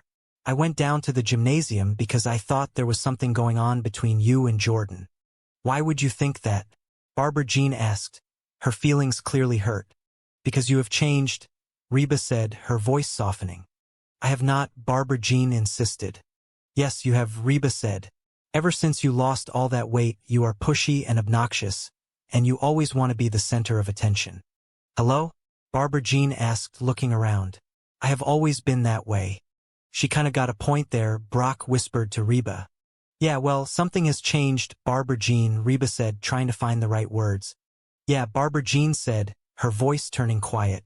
The way you guys look at me. I am still the same Barbara Jean I always was. I am just less winded. Reba looked at Barbara Jean, and for the first time in a long time, she saw the woman underneath the drama and the diets. She saw a woman who was just trying to find her place in a world that was constantly changing. I know she might be right, Reba said, turning to Brock. Could be us. I am sorry, honey, Brock said, stepping toward Barbara Jean and taking her hand. Reba just got me all worked up. That is. Look, Barbara Jean, Reba said, her voice filled with genuine regret. The truth is I think I went down to the gymnasium almost hoping that I would find you doing something wrong. You know, anything. So I could feel superior to you and your skinny butt. So, I am sorry. Sorry? Barbara Jean asked, her eyes lighting up. Yeah, Reba said. This is great. Barbara Jean shouted, her enthusiasm returning in an instant. For the first time since we have known each other, you want to be me. I do not want to be you, Reba said, though she was smiling. I know, Barbara Jean said, hugging her tightly. It is even better. You want to look like me. Hey, where are you going? Just gonna go grab something to eat, Reba said, heading for the kitchen. I will see you next year. Hey, buddy, Van said to Ben as they sat on the couch later that evening. What are we watching? No, we are not, Ben said, holding the remote tightly. Want a rock, paper, scissor for it? Let us go. You are gonna pick scissors, are you not? Van asked with a smirk. Get out. Hey, honey, Cheyenne said, entering the room and sitting next to Van. Hey, baby, I need to talk to you. Oh, honey, I just got the television, Van complained, but he turned his attention to her. Well, I started thinking that maybe you do not think of me as new pretty because I do not do enough to keep your interest, Cheyenne said, her voice tinged with insecurity. No, honey, you are way hot, Van said, his voice sincere, guilty as charged. But anyway, Cheyenne continued. I thought that maybe I should, change my look every now and then just to keep things fresh. So, I bought a wig. Cheyenne, put that down, Van said, gently taking the hairpiece from her hand. Listen to me. I think it is a good thing that when I look at you, I do not see the beautiful girl with the killer body. I mean, I see that too, but that is not all I see. I see my wife. And I am attracted to her whether she is all dressed up, ready to go out, or just sitting on the couch wearing those washed-up flannel pajamas. Really? Cheyenne asked, her eyes shining. Yeah, Van said, pulling her close. You are beautiful to me because of who you are. The way you laugh, the way you care about people, even the way you get annoyed with me. Ah, Cheyenne said, resting her head on his shoulder. I feel kind of stupid. That is also who you are, and I love it, Van said with a chuckle. Come on, you. Where are we going? Cheyenne asked as he stood up and pulled her with him. Oh, we are going upstairs, Van said, his voice full of promise. Hold on, Cheyenne said, stopping at the bottom of the stairs. I thought you did not want me to leave you alone. Sometimes, Van said, leaning in to kiss her, I want to feel new pretty too. The house was quiet now, the laughter and the arguments of the day fading into the peaceful silence of the night. Reba sat in her kitchen, a single light burning over the table. She looked at the empty pizza box and the half-finished power smoothie and smiled. Life was messy, complicated, and often ridiculous, but it was also full of love, growth, and the occasional free pizza. And as long as she had her family and her sense of humor, she knew she would always be a survivor. She reached for a pen and a piece of paper and began to write. It was a list not of faults, but of things she was grateful for. She wrote down Brock's goofy smile, Barbara Jean's unwavering confidence, Cheyenne's kind heart, and Van's surprisingly deep wisdom. She wrote down the strength she found in herself every single day. And at the very bottom of the list, in big, bold letters, she wrote, New Pretty, because she realized that being pretty was not about the number on a scale or the clothes in her closet. It was about the light she carried inside her, and that light was shining brighter than ever. The next morning, the sun rose over the neighborhood, bringing with it a new day and new possibilities. Brock was in the kitchen already making coffee. Barbara Jean was headed to the gymnasium, but this time, she promised to bring home some fresh fruit instead of French food.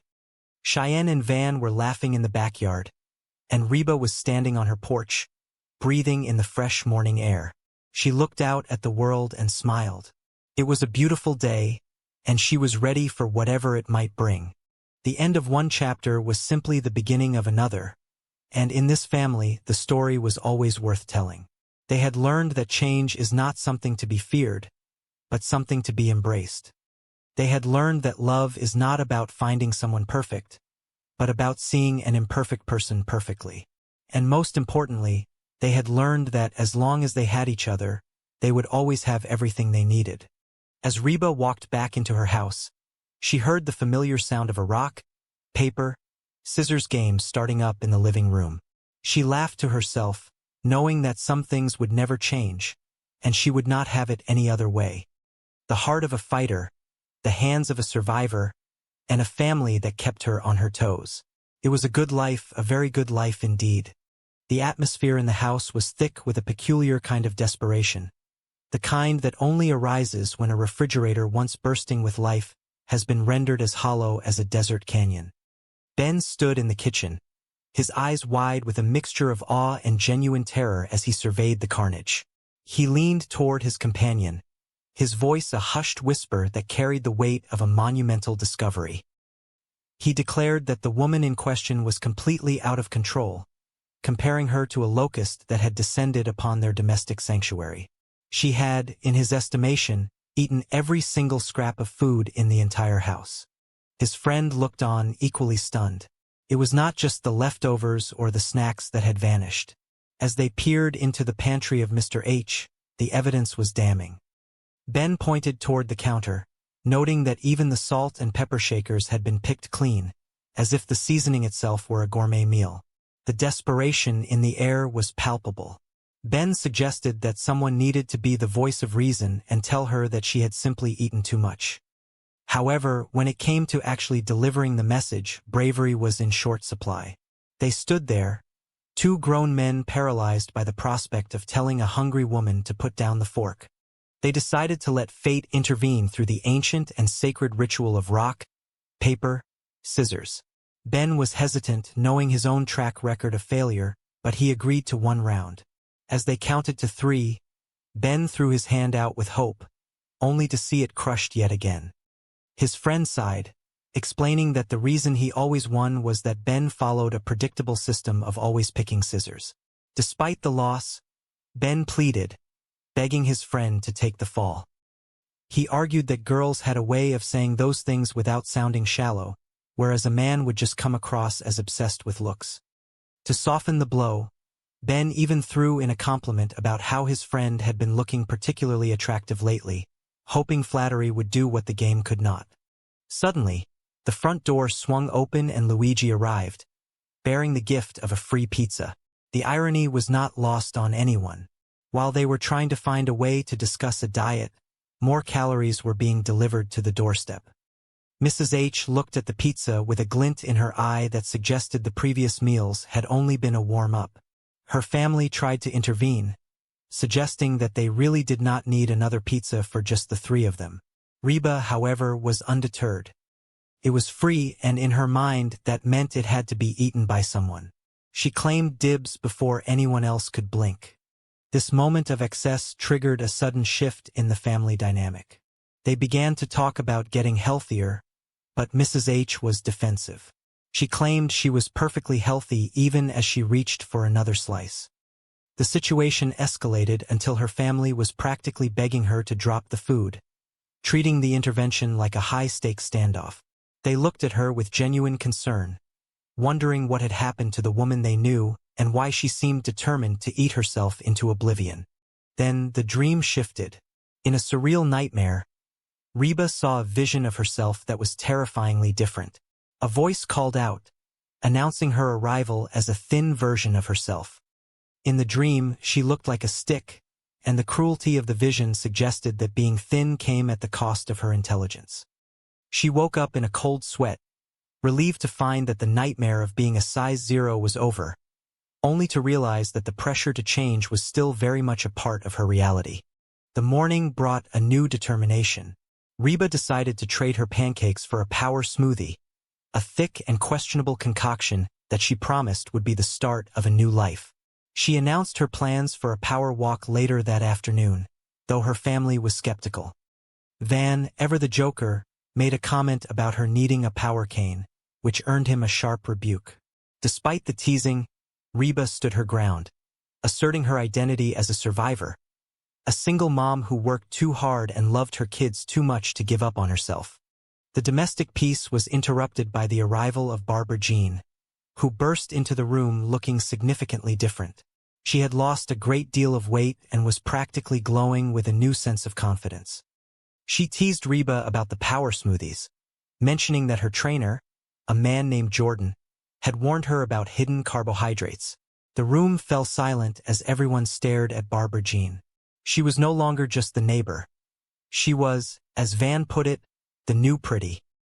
He compared her to a bleached-out version of a famous actress, a comment that made Cheyenne feel a sudden and sharp pang of insecurity. Cheyenne, feeling like the old news in the room, tried to reclaim her husband's attention, but the conversation kept drifting back to Barbara Jean's transformation. Barbara Jean was eager to share the secret of her success, credits her trainer Jordan for changing her life. She described him as much more than a personal trainer. He was a life coach who picked out her clothes and even decided which movies she should see. Reba was skeptical, wondering what Tim Allen movies had to do with getting in shape, but Barbara Jean was insistent. She wanted her best friend to meet her best trainer. While Reba resisted the gym, Brock was having his own crisis. He noticed that Barbara Jean was spending all her time with Jordan and skipping their romantic lunches. The green-eyed monster of jealousy had taken hold of him. He approached Reba, convinced that his wife was having an affair. He begged Reba to go to the gym and spy on them, arguing that now that Barbara Jean was thin and attractive, she had too many options. Reba initially refused, telling Brock to just be honest and ask for a hug, but Brock dismissed her advice as weak and whiny. Eventually, curiosity and a sense of duty won out. Reba found herself at the gym, surrounded by beautiful people and the smell of intense effort. She met Jordan, who was every bit as toned and charismatic as Barbara Jean had described. The scene she witnessed was, at first glance, highly suspicious. Jordan was helping Barbara Jean stretch in ways that seemed far too intimate for a public setting. He was moving her limbs and adjusting her posture with a level of physical contact that made Reba break into a sweat. Reba watched as Jordan worked with Barbara Jean, feeling a mix of judgment and envy. When Jordan asked if Reba wanted to join them, she hesitated, claiming she would rather just watch. But Jordan was persistent, telling her that she would never get in shape by just being a spectator. He even tried to pair her up with another trainer named Dunn, a woman whose presence was